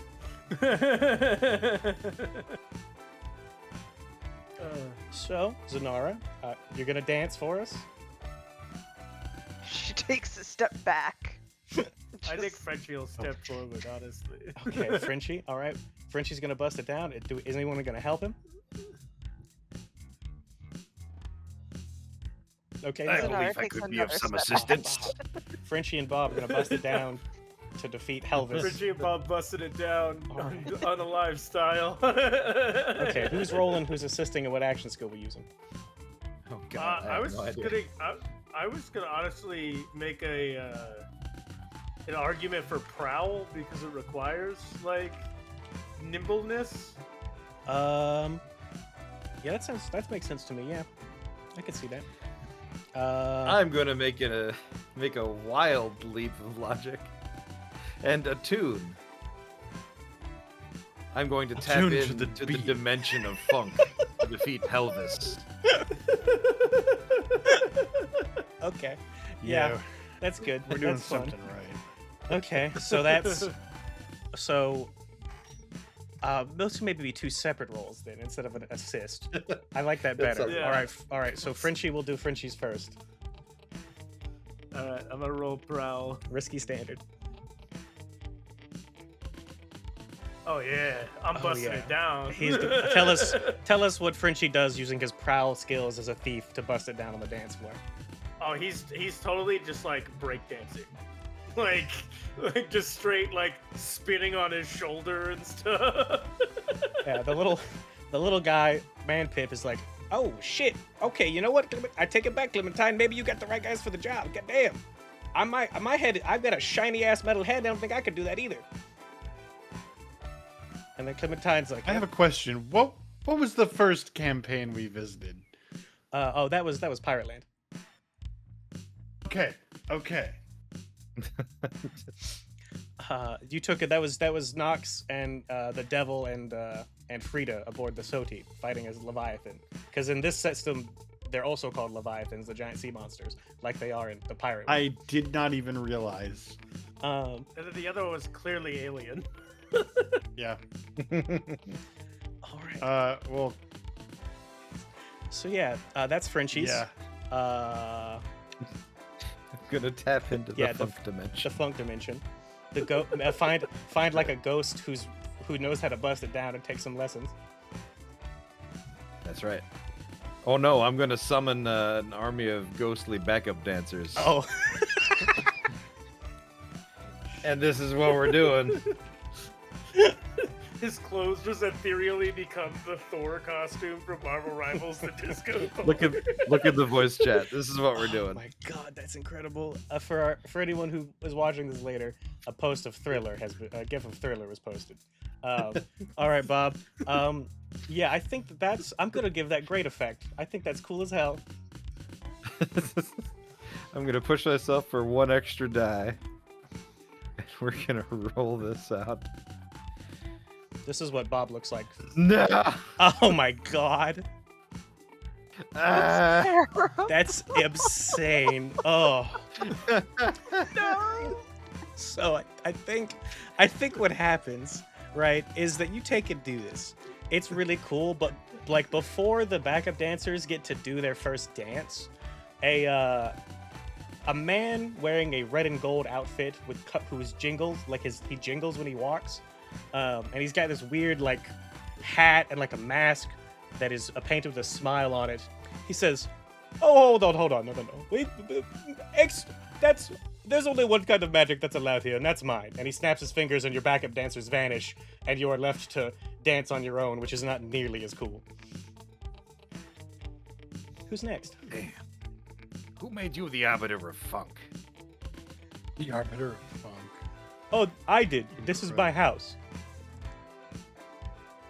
I like I like the chutzpah though. And he pops back out. So who's next? Landon, Becky. Any thoughts on how to contribute to this dance-off? If you think that your character is not particularly doesn't feel the groove, you can also do setup actions, where you can do an action that's meant to help somebody else that gives them a +1 die or extra effect. It is one of those things. Pup begrudgingly moonwalks onto the dance floor. Oh. Oh, incredible. And what's he doing? He's like, all right, I'm feeling the groove. And then starts to bust it down. All right. Which of Pop Pop's action ratings is he busting it down with? You know what? This is skirmish. Because it means business. He's just standing on business. Okay, yeah. All right, risky standard. Actually, no, wait. He's going to attune with the beat like Oh, okay. Bob. All right. He's just gonna feel the beat in his soul rather than summoning extra help. Right. Okay, yeah. What is that? Risky standard? Risky standard, yeah. Okay. Except Pop-Pop's gonna push himself. That's One so extra die. sad. 5 dice and you still failed. I'm so sorry. I thought it was a sure thing. Oh. All right. Okay, so that gives you 2 check marks, harm, complication, reduced effect, desperate position. Okay, I think that this is. We're gonna, unfortunately for poor Zanara, we're gonna put Zanara in a desperate position as the last one left to act. As Helvis sees all of y'all's moves, except for Zanara's, and he's like, "Hey there, you can't win a dance off of everybody actively participating." And then he takes and does like a slide over, grabs Zanara by the hand, and basically pushes her into the spotlight. What are you doing? So Zanara took ballet when she was younger, and it's been years since she did anything, but that's the only thing she can think to do right now because she's so freaked out. And so we'll see if she remembers any of her ballet moves. I don't even know what this would roll as. What? I think prowl or finesse.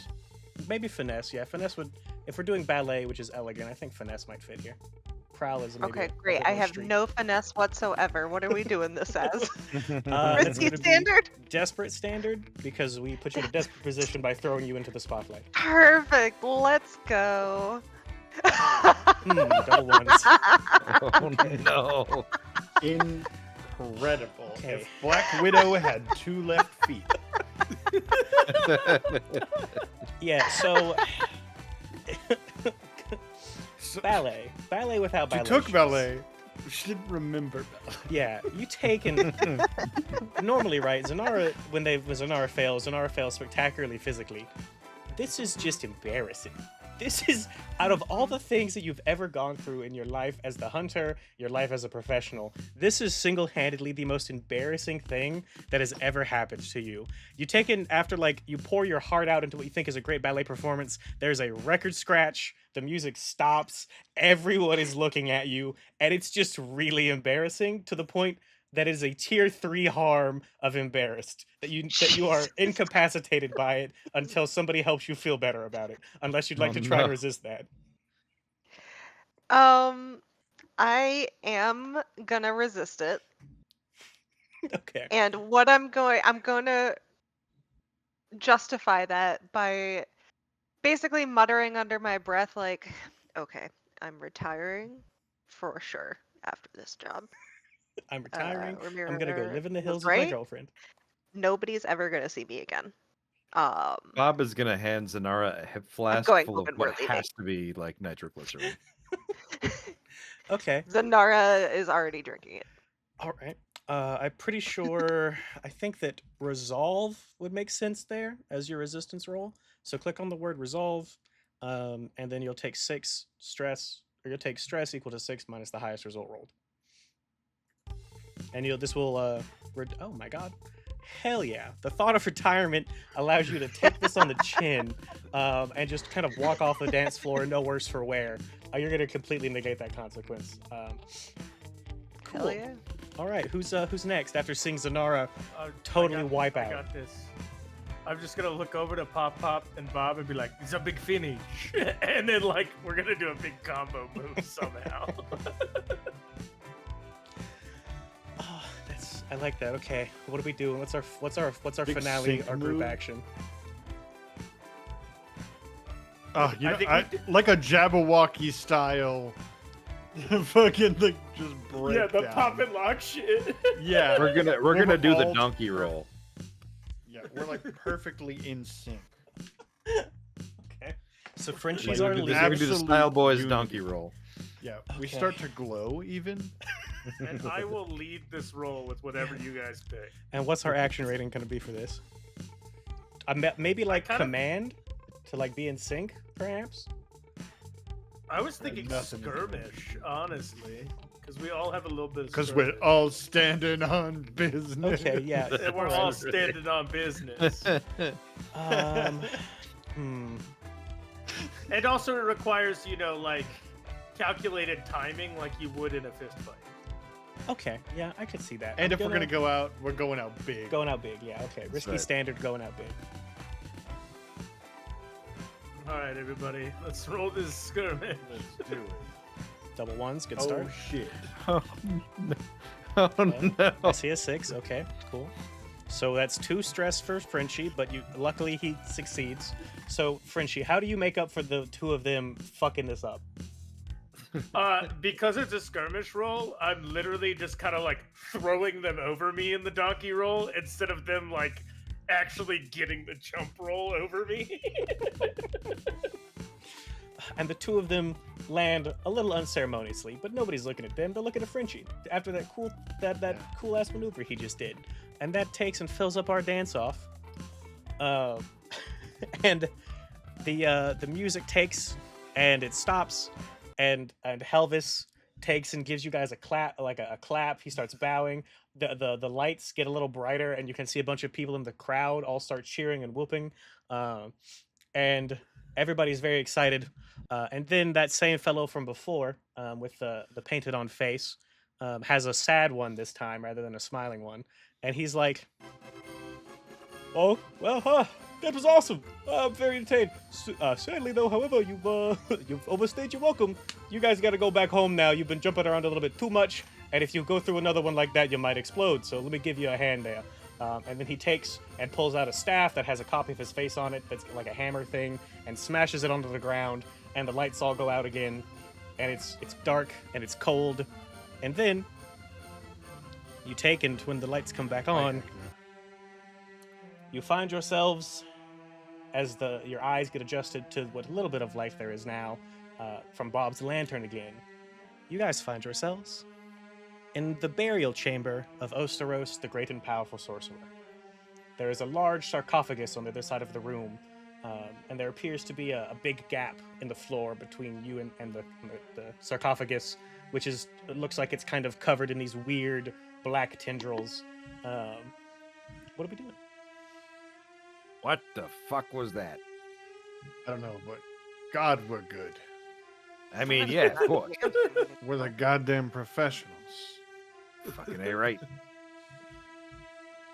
Very professional, everyone. Good job. Really glad I got that anti-Leviathan spray. Yeah, you know what? That turned out to be its money's worth. Frenchie just like does that like finger pop on the mouth and a thumbs up.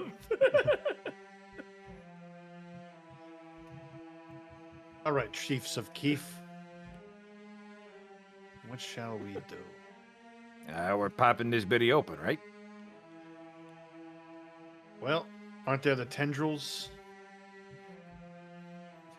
Are Are they not blocking the way? There are tendrils that are look over- basically wrapped around the sarcophagus, keeping it closed. Oh, okay. Yeah, don't worry Okay, about this. I thought it. Yeah. I thought that you Just said there was on a a big hunch. hole though. There is what appears to be a big gap in the floor between you and the sarcophagus. Can I do a Lord of the Rings reference and just look over at Pop Pop and just be like, toss me?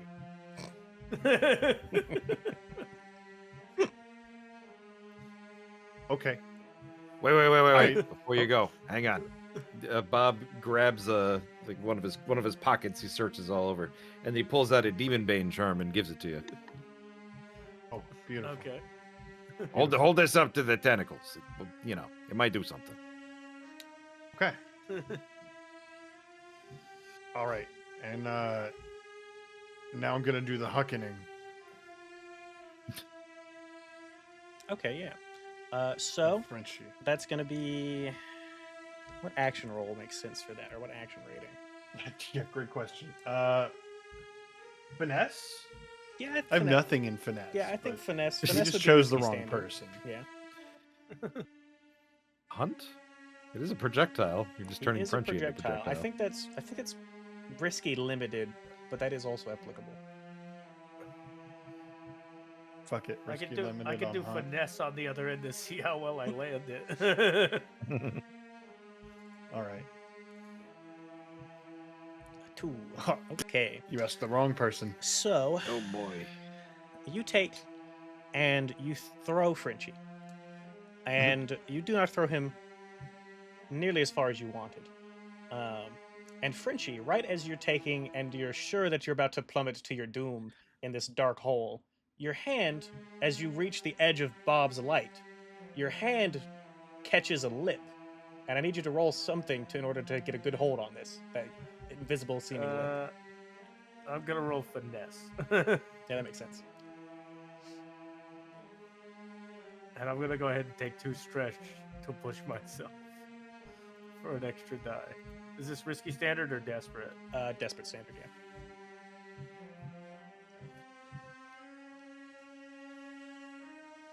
This was your fault. Okay, let's see. So you do take and catch the lip, but you slam into the other side pretty hard, and you're gonna basically lose 2 load worth of items as you take and a bunch of stuff falls out of your pockets.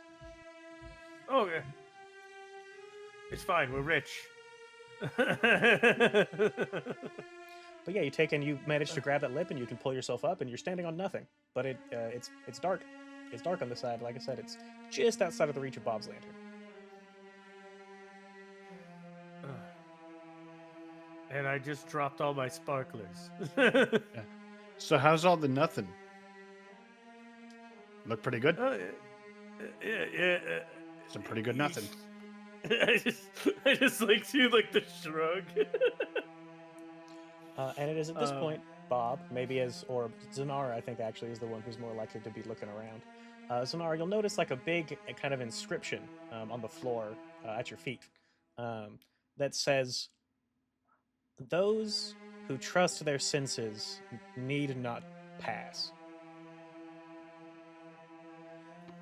Oh. Okay. Pop confidently walks off towards towards Pierre. So you'll Or- take one step into the nothingness, and you will start to fall. Uh-huh. All right. And I so say, you're never not- mind. Yeah. And then, but as you fall, maybe as you take and pull yourself back, on the ceiling you see another inscription that says, in quotation marks, "The darkness is my ally." Okay, you're gonna have to trust me, but turn off your light. Okay. I mean, we can always turn it back on. That's the beauty of of owning the light. Mm. All and right. then I try to walk. And now, with Bob darkness, turns off the lantern. you take and you feel your foot hit solid ground. Ah. Okay, it's now safe to walk across. Trust me on this. I'm definitely not falling down a hole. No, I'm kidding. I got you. I got you guys. That's a good one. And you guys are able to take and make it across to the sarcophagus of Osteros, great and powerful sorcerer. And it is Doesn't look covered all in that these powerful. tendrils still. It's kind of like a ketamine demon, if you ask me. Yeah, it looks like you might be able to see pretty good. I don't know. It's not that impressive, to be honest. Yeah. Well, let's tear this bitty open. So Bob, our resident whisper, magical freaky tendril lock, might be your territory. I'm gonna grab the demon bane charm back from Frenchie. Yeah, I'll hand it back. And Although it is just the charm now, and it's missing the gold chain because I pocketed it. It's a little lighter than it used to be, Frenchie. We'll talk about this later.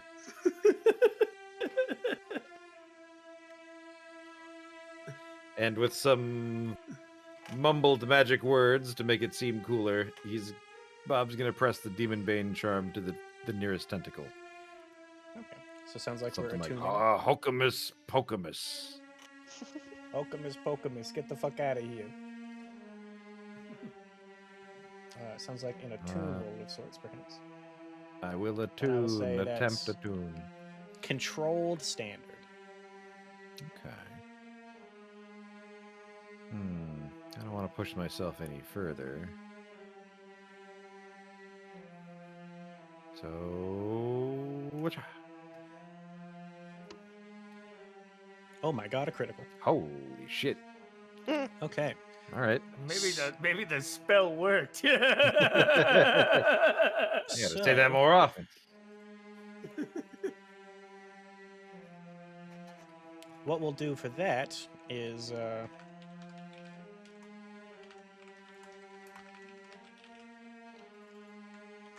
we'll take, and you're gonna start this clock off with 2 segments filled out of 10. And this is the clock for Osteros, great and powerful. As you take and use the Spirit Bane charm, and all of the tendrils kind of recoil off of the sarcophagus lid, and as soon as the last one does, the lid kind of is shot off into the ceiling, into the darkness up there, and vanishes as this humanoid figure with long horns on his head and tendrils kind of flowing behind him crawls up out of the sarcophagus, and then kind of like, oh god, get that away from me, and then takes and slaps the Demon Bane charm from your hand backwards into the back of the room. And we're starting fight time. What's up? What are we doing now? I would like to first discuss with him. Okay. Can you see pretty good?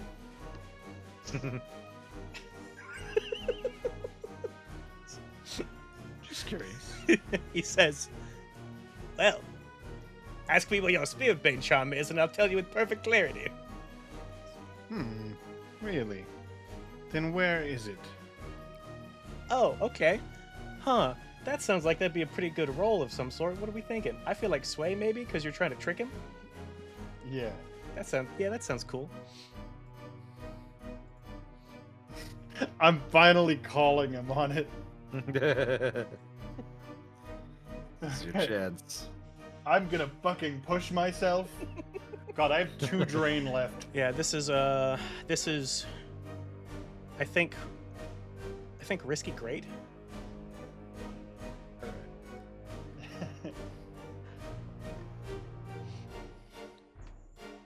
Okay, partial success. All right, what does that look like?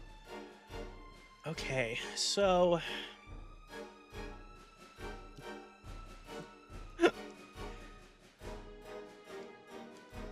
I think that's gonna be a desperate position for whoever rolls next. As he takes and he's like, "Oh, oh, no one's ever asked me to prove it before. Oh, this is incredible. I feel so vindicated. I feel stronger, as a matter of fact." And he takes and Just like, tell me what it looks like over there. he's like, "Oh, it's a, You don't have to do this. it's a, well, there's the floor, and your spirit mage charm sitting on the floor, and it's over there about like 20 paces away. Pardon me, exactly 20 paces away. I can see exactly where it is with perfect clarity. Now that that's What taken, does it look like, I asked. a floor and walls and a spirit bane charm sitting sadly No, on the what floor. does the Spirit Bane charm look like? Oh, well, it looks to be missing a gold chain. Usually they have those, at least back in my day they did. And it's got a small pair of glasses and a nose and a mustache. What the fuck is this? I guess customs have He doesn't changed. have powers. Kick his ass. All right. Can I have used this distracting time to hide in a place to where I could get some ambush tactics going? Huh. Hiding from Osteros' great and powerful darkness demon. I think that's going to have 0 effect, but you can always increase that effect to limited or others through different ways. Well, I was Okay. gonna hide behind the sarcophagus. Okay. Okay, that has limited effect, maybe. I think that one's maybe Yeah. reasonable. And then how do I improve my effect? Is it You can, spending 2 stress? yep, you can push yourself, or you can trade position for effect to make it desperate and standard. I'm gonna push myself. We're driving it like we stole it, Drive it and like you this might be stole the it. last time we play Frenchie. That's true. So it's risk. Is it desperate or risky? If you're pushing yourself, Desperate. it's going to be risky standard. Okay. And this is prowl. All right, yeah. So you taken while he's flaunting his powers at the rest of them, you managed to put yourself in a position behind the sarcophagus, and there's like a weird little like throne here as well. You're kind of tucked away in behind. You're hidden. All right, who's next?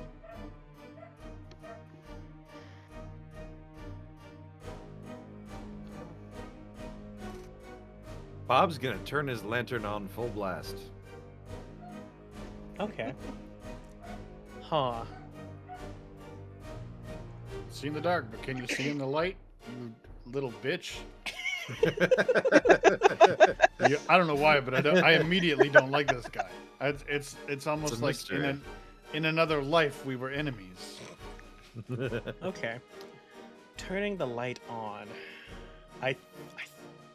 What? I think that's just gonna be a fortune roll to see how that goes. Where do I roll that? That's something I do as the game master. Oh, So okay. that's gonna be just a straight 1d6 fortune roll. Okay, so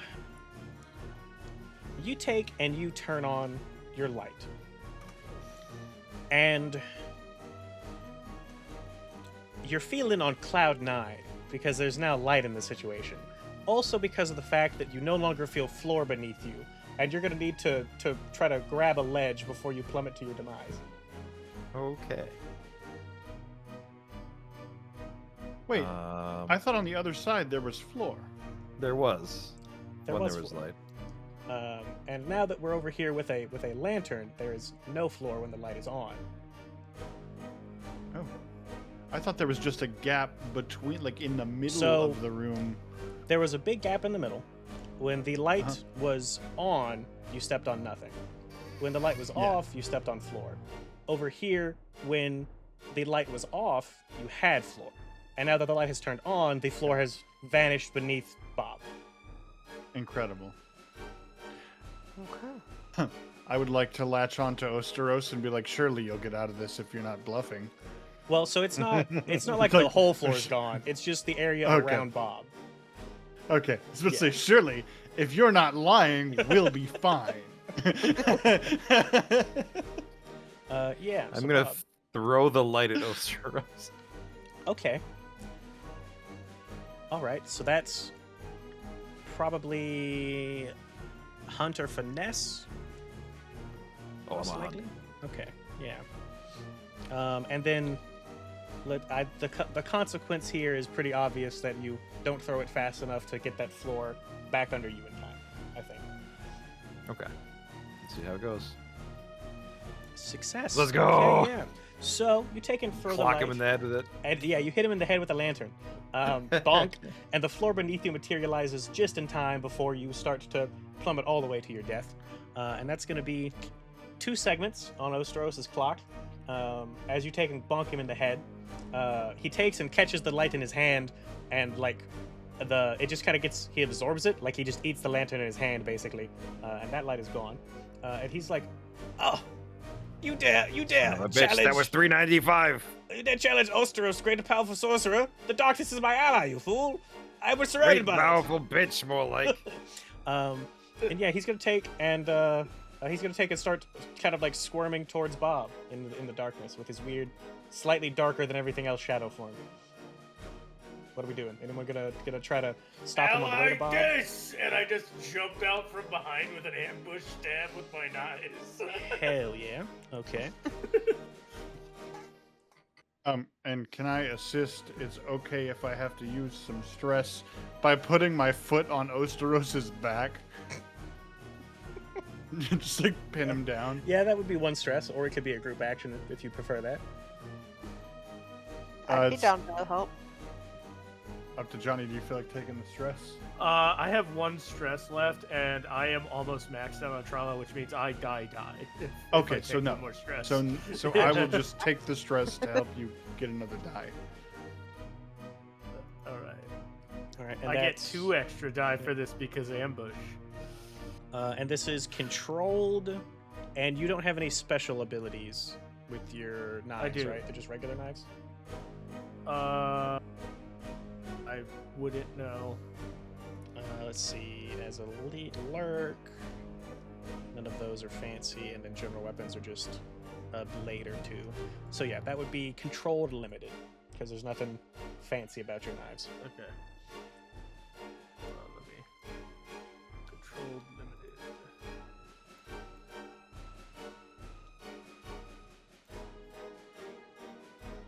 All right, partial success. Okay, so controlled limited. 1, so that's going to be 1 segment.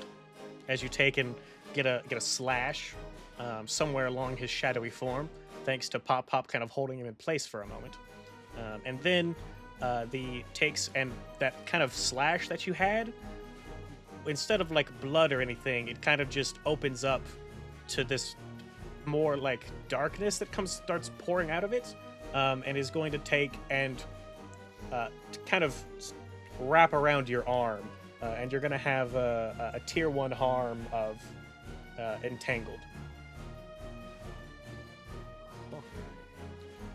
Zanara? I feel like I would like to try my. Actually, can I- Oh, sorry. Go ahead. Can I resist this? Yes. By the way. Yeah, I'm just gonna burn my armor and resist that.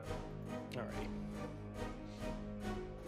So yeah, you're good. Then you taking it, it basically, as it wraps around your arm, you kind of tug your arm back, and your sleeves get pulled off, and you are no longer entangled. I'd like to try firing my fine long rifle. Am I far enough away? To do that? I mean, distance is relative. I don't think it mentions that it's. I guess in the fiction it might be. If he was charging at you, focused on you, that would maybe be a problem. But he's focused on Bob. Okay. Hunt, I would think. Yep. And since it is a fine weapon, that is risky standard instead of risky limited. All right. Taking fire. Where are you shooting at? Where are you aiming? Try to aim right between its eyes. So taking fire, and you shoot him between the eyeballs, and it kind of just like the bullet kind of goes out of the back of his head, covered in weird shadow goop, and there's just a bunch of shadowy stuff leaking out of the 2 holes in his head. But he does not seem. I mean, like it hurts. It definitely hurts. But Osteros, the great and powerful sorcerer, would never show that to you guys. He is too proud to ever be hurt by your silly little mortal weapons. Bob. So, Does it at least slow him down enough for Bob to get out of the way? it slows him down enough that Bob has a chance to act instead of just getting an immediate Okay. consequence like I gave you earlier with the flesh monster. So what are you doing, Bob? Bob is going to, I guess, raise his own long rifle and take a shot. Okay. So that's going to be, because he's charging at you, I think desperate, and then is yours fine or anything? He's not. Okay, desperate limited then. At a baseline, and then you kind of push yourself and stuff like that to change those around. If I had stress to spare, I suppose I could. That's a good point. You are very stressed. So wait, both desperate and limited? Yikes. Yeah. Not one, not desperate standard? Because it's just an ordinary weapon against a demon, basically. And then Zanara's got a fine long rifle, so that when something is fine, it gives you better effect.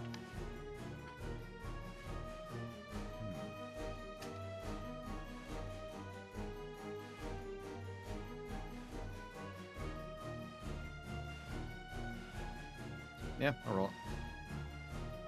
A success. Hi. All right, yeah. So you take and fire off a quick shot and manage before getting out of the way of Osteros, the great and powerful sorcerer, who's like, again, another shot, and the shadows are just kind of pouring out of these wounds that you guys have made, and he's becoming less of a human and more of like a big serpent. Like his legs are gone, all of that shadow stuff has kind of coalesced around his former legs, and he's got like the horns on his head, rather than them kind of being like arranged kind of like a crown, are now more like a pair of like weird kind of jaws that are now, after Bob dodges out of the way, is turning to basically make a U-turn and come through.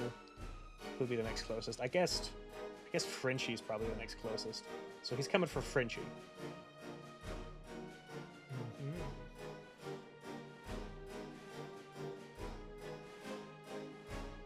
So what are we doing?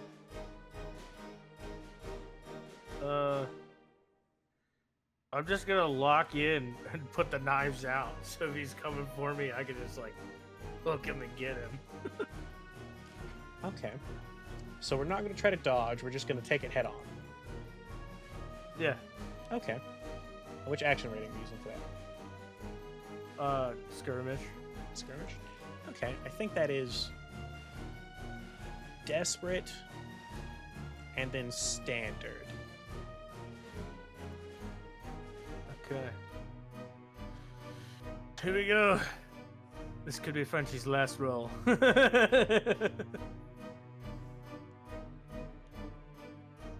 Okay, yeah. So you take, and Osteros, now in this weird little worm form or serpent form, takes and charges at you, and you see that the horns on his head are now kind of spinning, like he's coming at you as if he's a drill.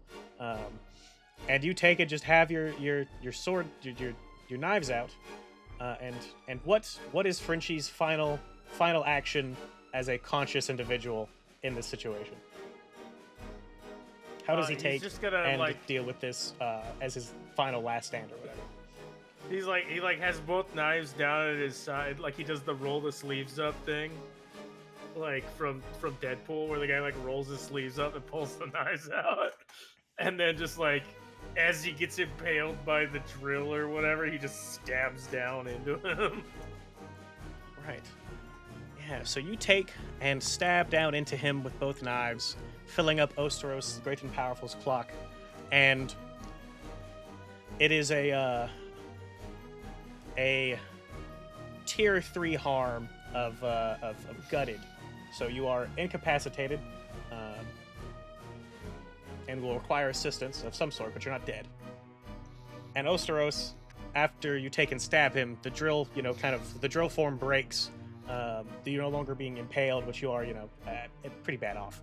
And you take, and there's he screams out, and is now reverted back to his humanoid form. There's lots of shadow stuff kind of leaking out everywhere, as he's holding onto his chest, and he's like, I need more time. I need more time. I'll do it right next time. I'll recover. You guys will come back, and I know what to do now. I can stop you. I just need another loop. And he takes and goes to throw out one of his hands, and things start to get dark again, like they were whenever you guys kind of were passing between these different places. And right as that darkness is about to swallow you fully, pop. There is a staticky noise as you see electricity that looks very similar to your own, like when you take and you would catch ghosts with your electricity hands or whatever. Hmm. And then there's a portal that opens up that keeps the darkness away, and from that portal extends a hand that looks kind of familiar to you, but it's shiny. It's sleek. It's high tech, kind of similar to some of those pods that you guys were in in the weird world with the cool rapid fire guns. And the hand comes out, and you hear a voice that's modulated, but sounds like yours, and says, "If you want to live, take my hand." And the rest of you also take and see the same thing. And hear the same thing. If you want to live, take my hand. Huh. And I do. Does everyone else take the hand of the weird shiny thing, shiny man? I am I got nothing unconscious better and to do. cannot. I mean, I guess so. Yeah. So then, Well, I Johnny, also for you, grab- do you I'd want Frenchie peel him off. to come along? I Or do don't you want Frenchie to carry forward, so that was Frenchie's Okay. last stand. Okay. So yeah, in that case, it is Can I unfortunate. take Frenchie's knives? I'm gonna pat him down for the gold chain. we just start The living gold- him? The gold chain fell out of my pocket when I caught the lip. Yeah, that's one of the things that fell. Yeah, you take and That's so you guys take and see Frenchie, unfortunately, is kind of bleeding out on the floor, as you guys basically have to make a split-second decision of, do we go deal with Frenchie, or do we take and escape this darkness that is going to swallow us? And all of you take and I imagine, because Johnny doesn't want his character to continue, we'll just take the hand and leave Frenchie to bleed out in this crypt, sadly. Oh, Frenchie's going out in style though, because Frenchie has some sort of tinker thing that he made where he blows up if he dies. Oh, hell yeah, that sounds sick as hell. So yeah, as you guys take this hand and you are pulled through this portal, the last thing that you see is that darkness being overtaken by a fantastic series of fireworks and fire and bombs, as everything that was on Frenchie's pockets that was flammable goes off. And Osteros, you take in, there's you know how anime have impact frames where it's black and white and you can see the outline of something getting disintegrated? You take and see that barely as Frenchie goes out with style. And you are taken and pulled through, and you find yourselves in this weird white space. And standing before you is looks like Pop, but like way cooler. Like he's got a sleek metal helmet. Pop, he's like this weird spider robot that's probably covered in, a lot of his stuff is exposed, and there's some rust and bits everywhere, and steam engine type of things. This Pop looks sleek. His frame is fully covered. If it wasn't for the fact that he kind of clanked a little bit when he walked, you could almost think this was a person. And he's like, "Oh, thank God! Huh? You know how hard it was to find you guys?" Yeah, well, finding yourself takes time. That's a good joke, and it sucks that you're not gonna remember it. So long and short of it is, you're not gonna remember a lot of what happened today. Find the doghouse and save our world. It's got to be you guys. I tried, it didn't work. I've tried a lot, it hasn't worked at all. You guys got to go back, or well, forward, back to where I'm at. Forward for you guys. It's a lot.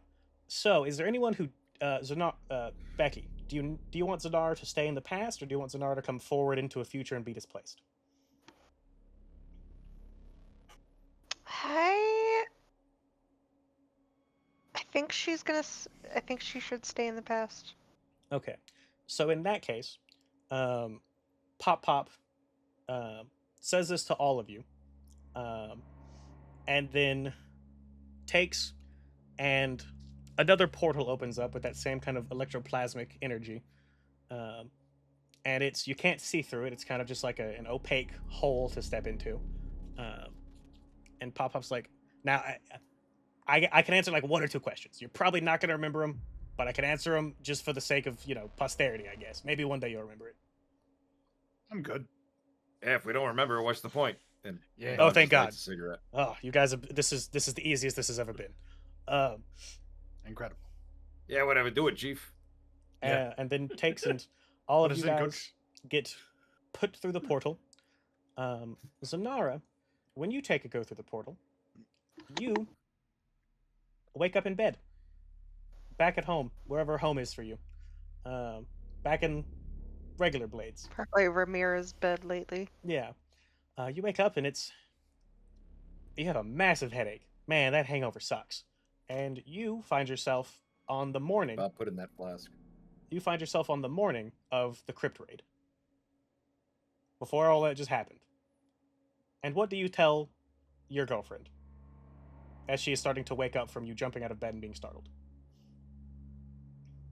I just had the craziest dream, I guess. All this retirement talk, I think, made me think about the gang and some of the adventures that we, I don't know, could have had. Who knows?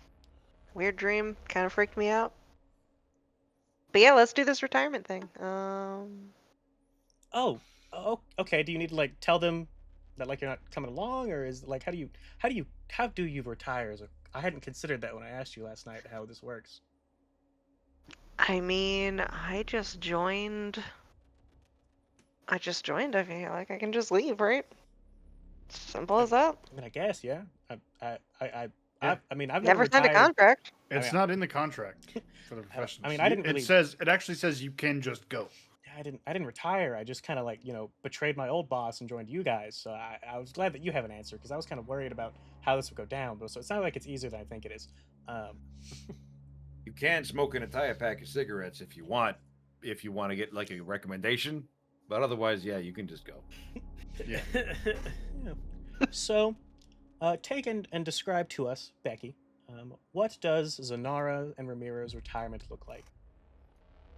I think they're gonna go back to the Horselands, where Zanara's the badass that she usually is. She's had enough of the city. She came to learn some things. She learned some things. Didn't say they were gonna be good things that she learned, but she learned things.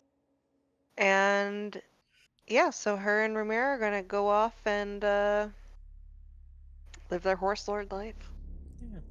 So you guys take and retire to Severos, land of the horse lords, and the world changes around you. Severos, which was one of the first nations to properly join up with the Imperium, as you guys get older, eventually Severos is not independent, but Severos does become kind of a protectorate, so it has some bit of autonomy in the changing empire. The world also gets fancier. There's machines that are made. These strange horseless carriages take and get crafted around. Funnily enough, the land of the horse lords, near the end of Zanara's life, there's not a horse to be seen anywhere, as they have almost been completely replaced with these weird, shiny carriages that ferry people around without horses needed. I'm the Ford Prius lords. And yeah, you taken. How do you want Zanara to die? I think right after Ramira goes. Like, Ramira dies of old age, and Zanara's so heartbroken that a couple days later dies of a broken heart. Who would have thought? Zanara. She also explodes from And the just before, fireworks. and a couple days before Zanara dies, you just hear a knock at the door, and you just hear "Publishers clearing, girls." Ugh. Back What in was Cuba. what was the name of our little guy that smoked 20 cigarettes today? Oh yeah. Oh, Patchy. So Patchy. we've got, for the rest of you So- guys who chose to go into the future, we've got a little bit more for y'all as well. I just want to take care Okay, of Becky's I was- thing.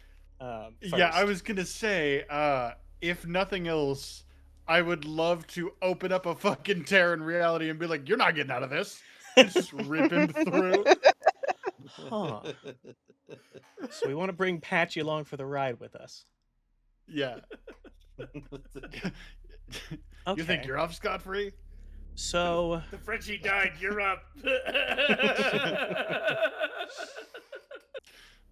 okay. He doesn't have to serve any important purpose, but I would love to still have him around. All right, we'll go with you, pop alternate guy, but we have a favor to ask. Oh There's this God, kid please be named easy. Patch. Oh, Patchy. Huh. Yeah. Okay, it's gonna cause some problems, but I Yeah, mean, we'll deal with it. yeah. So, you guys We're taken. like his fathers. We can't just abandon him. That's right. You guys take and let me find my song. I forgot to add this one to. I added it to the other foundry that I made, but I did not add it to this one.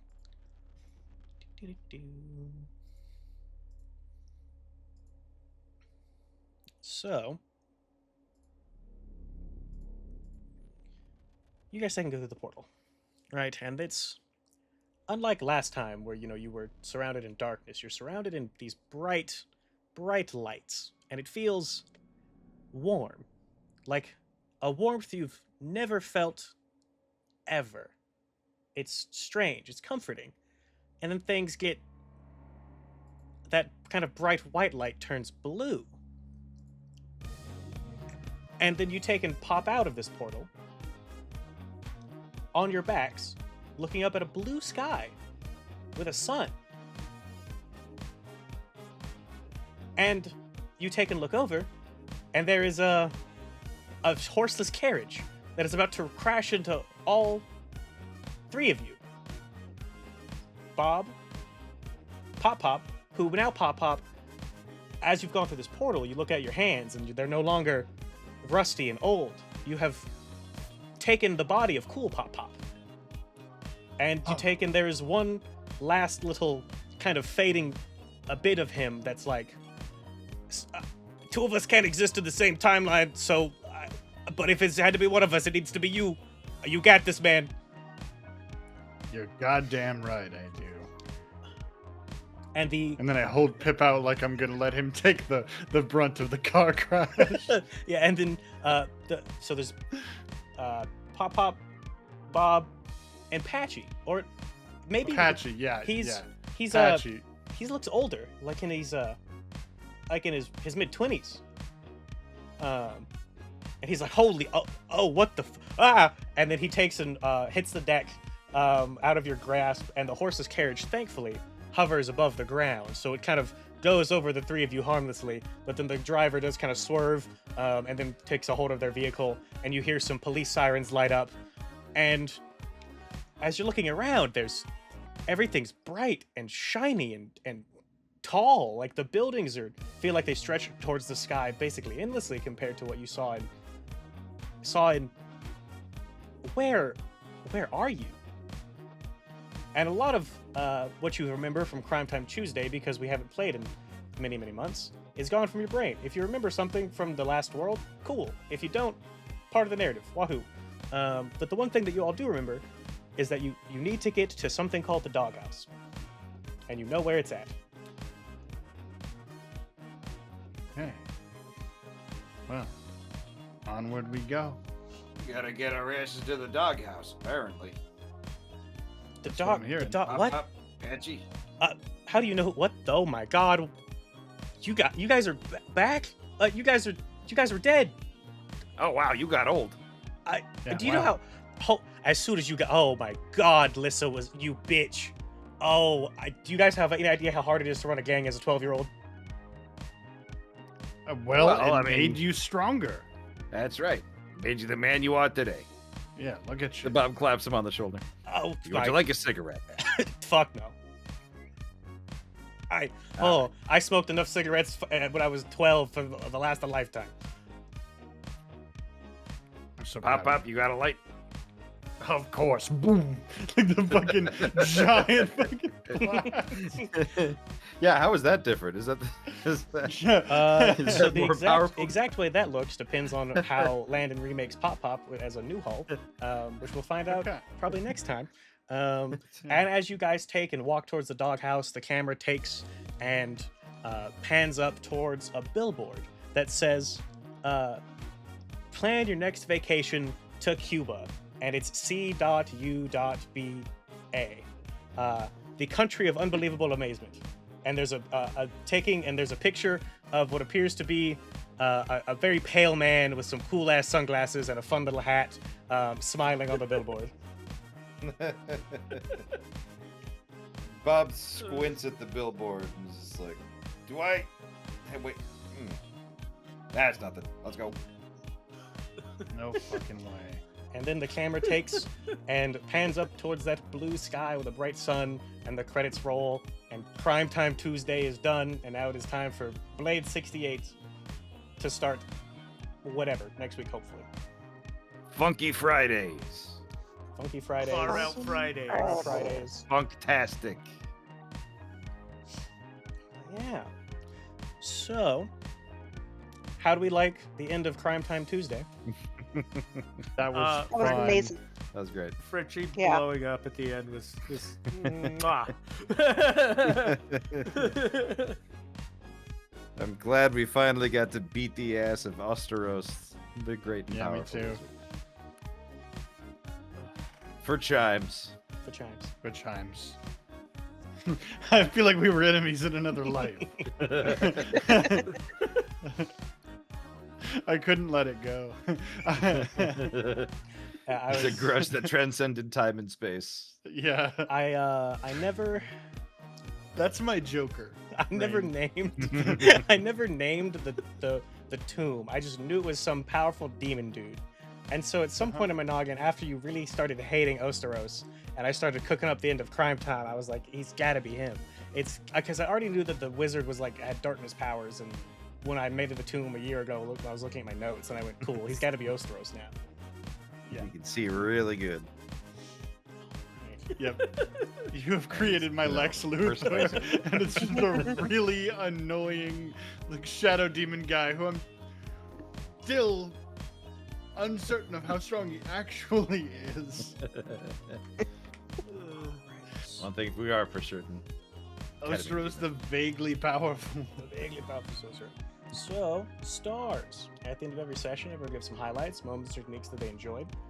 Be really flexible, but often include a mixture of appreciation for the GM's prep work, key moments of role play from later players, or ways the plot twisted, or memorable scenes and situations. What do we got? I like the greatest hits compilation. Yeah. I I think also like the every one greatest we hits. went to was a campaign I was in. I wish that in the greatest hits compilation that Frank had showed up one time from Frank. City of Mist. Oh, yeah, I was trying to Frank take it. Decahedron Times was there. I tried to pick four that I had music for, that I also could think of a fun situation that was silly and outlandish, that also will tie in some way, shape, or form to our world, as this world that we now exist in is full of weird time anomaly bullshit. So Where Oh, Where it was the fuck- amazing. did you guys fight Helvis?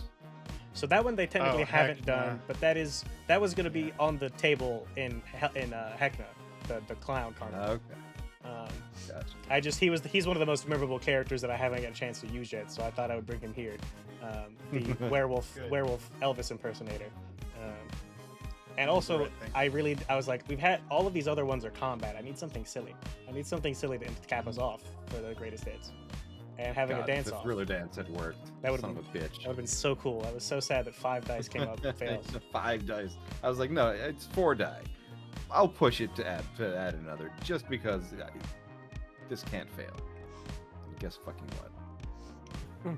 But yeah, so with all that to say, Johnny, characters from other campaigns may find themselves here through mysterious means at one point or another.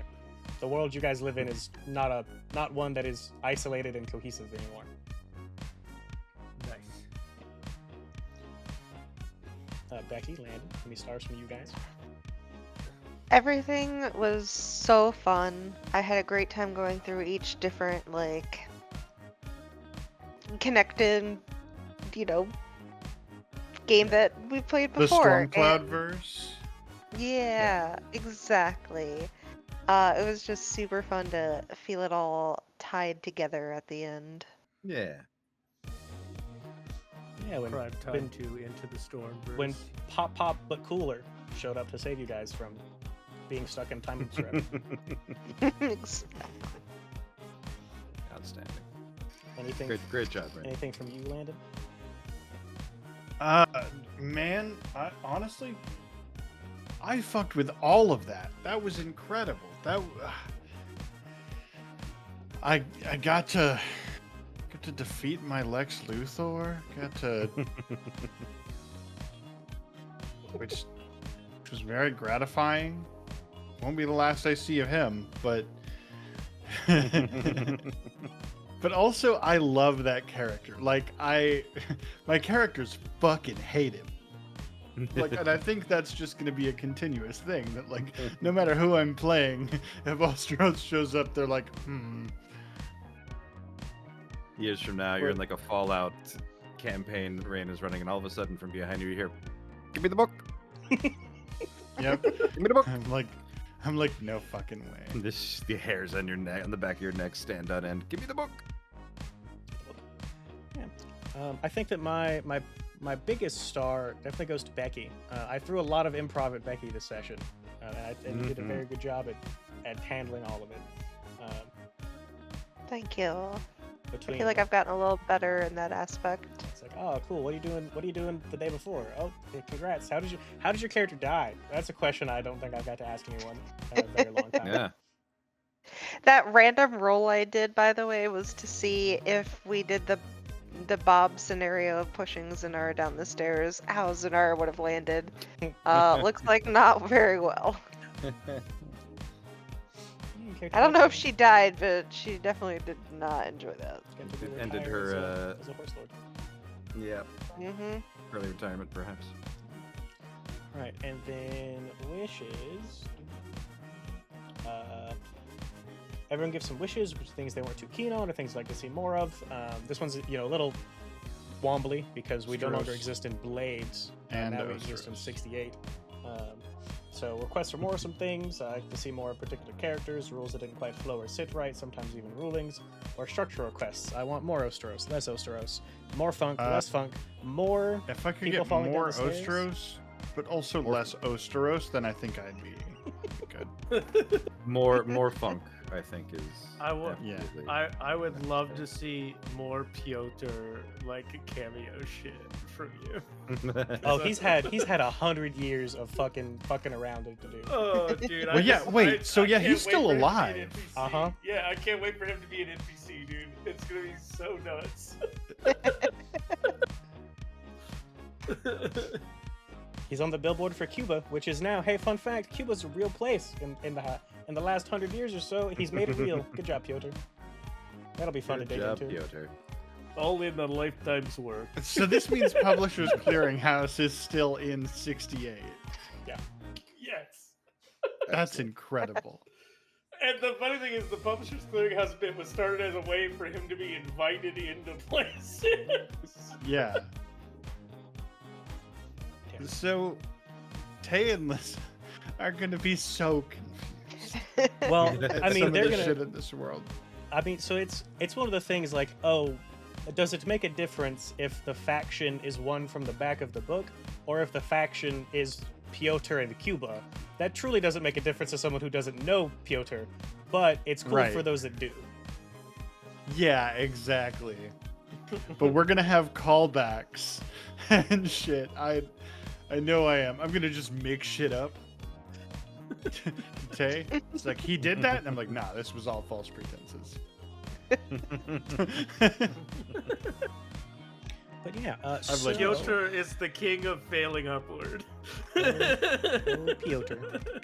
So before we finish, let me go over the crew types real quick, and you guys can pick which one sounds like we want to do.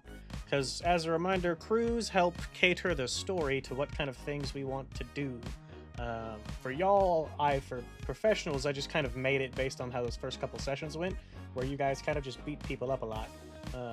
But now that you've had a lot more experience with Blades and the system and stuff, you guys, I think, can pick a crew to help figure out what kind of stories we want. And this isn't the only stories, but the crew, again, is like the quote-unquote main character, because your characters can retire or die or go to jail, but the crew is always there. The list is dealers, pushers who acquire and sell illegal products, drugs, literature, paranormal experience, or any other contraband. Hit squad, professional killers for hire, some have a code, others just take the job. Accidents, disappearances, murders, and ransom operations. Militant, also this is in the chat for this VC if you want to, if you're someone that needs to read it rather than hear me say it. Militants, revolutionary activists who know the only way to create real change is to break the system, assassinations, demonstrations, sabotage, and battle. Racers, thrill seekers, and daredevils who execute smuggling operations, hijackings, hot pursuits, and compete in dangerous races. Shadows, infiltration experts who specialize in elaborate heists and high-stakes espionage. Utopians, an esoteric cult working towards a utopian dream. They may start with good intentions, but they're on a dark road to damnation.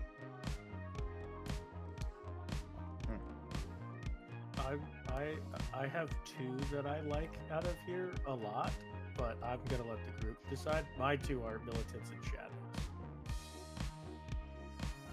And then I'm gonna say I have no preference whatsoever, just because the way see- I'm gonna play my character is that any of this would work.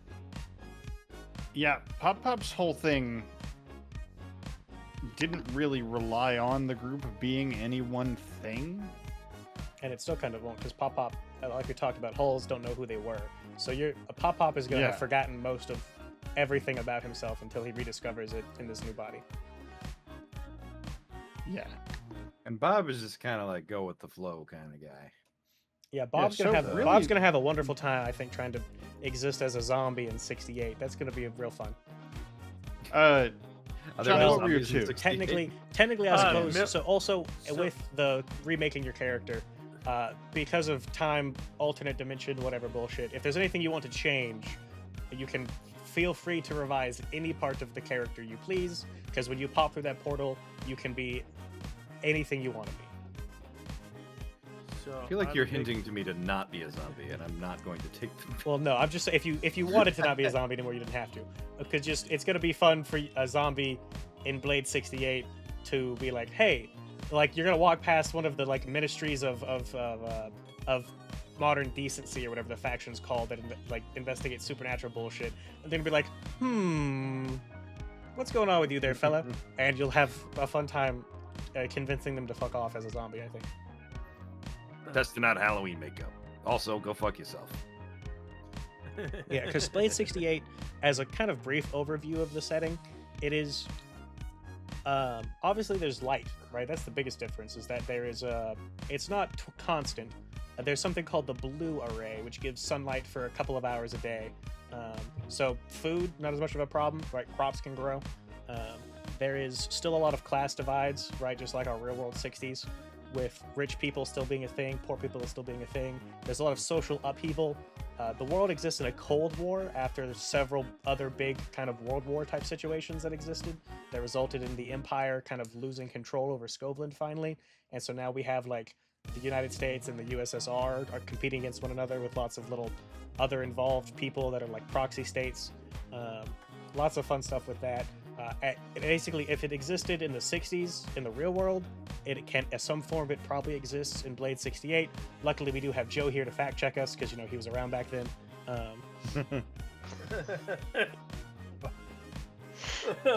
Hey, Bob Zombie is like, maybe that was a thing. I don't fucking know.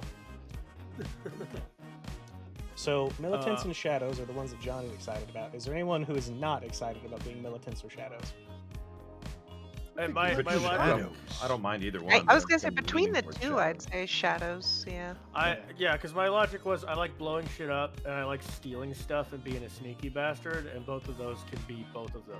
So I mean, it had me at elaborate heists. Okay. yeah, for I- me it's I the mean- high stakes espionage part because it means we get to really Yeah. play with the Cold War shit. This is very true. Absolutely.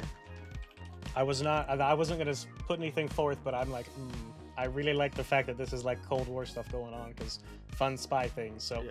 I was hoping that we would latch on to something related to the spy stuff. So I'm excited. And then again, Yeah, there's gonna and be then plenty of jobs that this- are off the wall because there's like a formalized system to make your own jobs in this, whereas before it was like you could make them, but now it like helps anchor parts of the setting into the process of making the job.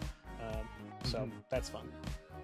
What about the paranormal parts of the setting? Is it still Yeah. So very pervasive? rather or- than ghosts, they're called resonance echoes, but they are basically still just ghosts. But a lot of it is similar, but it exists under different names, right? So when people die, they still become a resonance echo. There are paranormalists who take and deal with resonance echoes. There's a bit more science around them. Like there's a lot more research into the paranormal. But it's kind of hush hush because the governments don't exactly like it because it fucks with the fabric of reality. That's another big thing.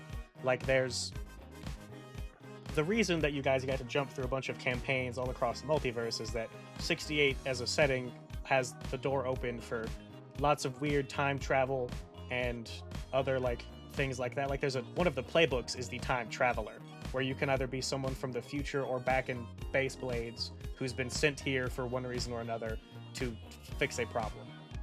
So perfect. there's a lot of the base stuff from Blades, and then add on some extra sci-fi type stuff. Okay. Yeah, so shadows, what do we like? I think that's the one. Okay. So we're shadows. The next time, I think what I'll do is I'll just kind of post.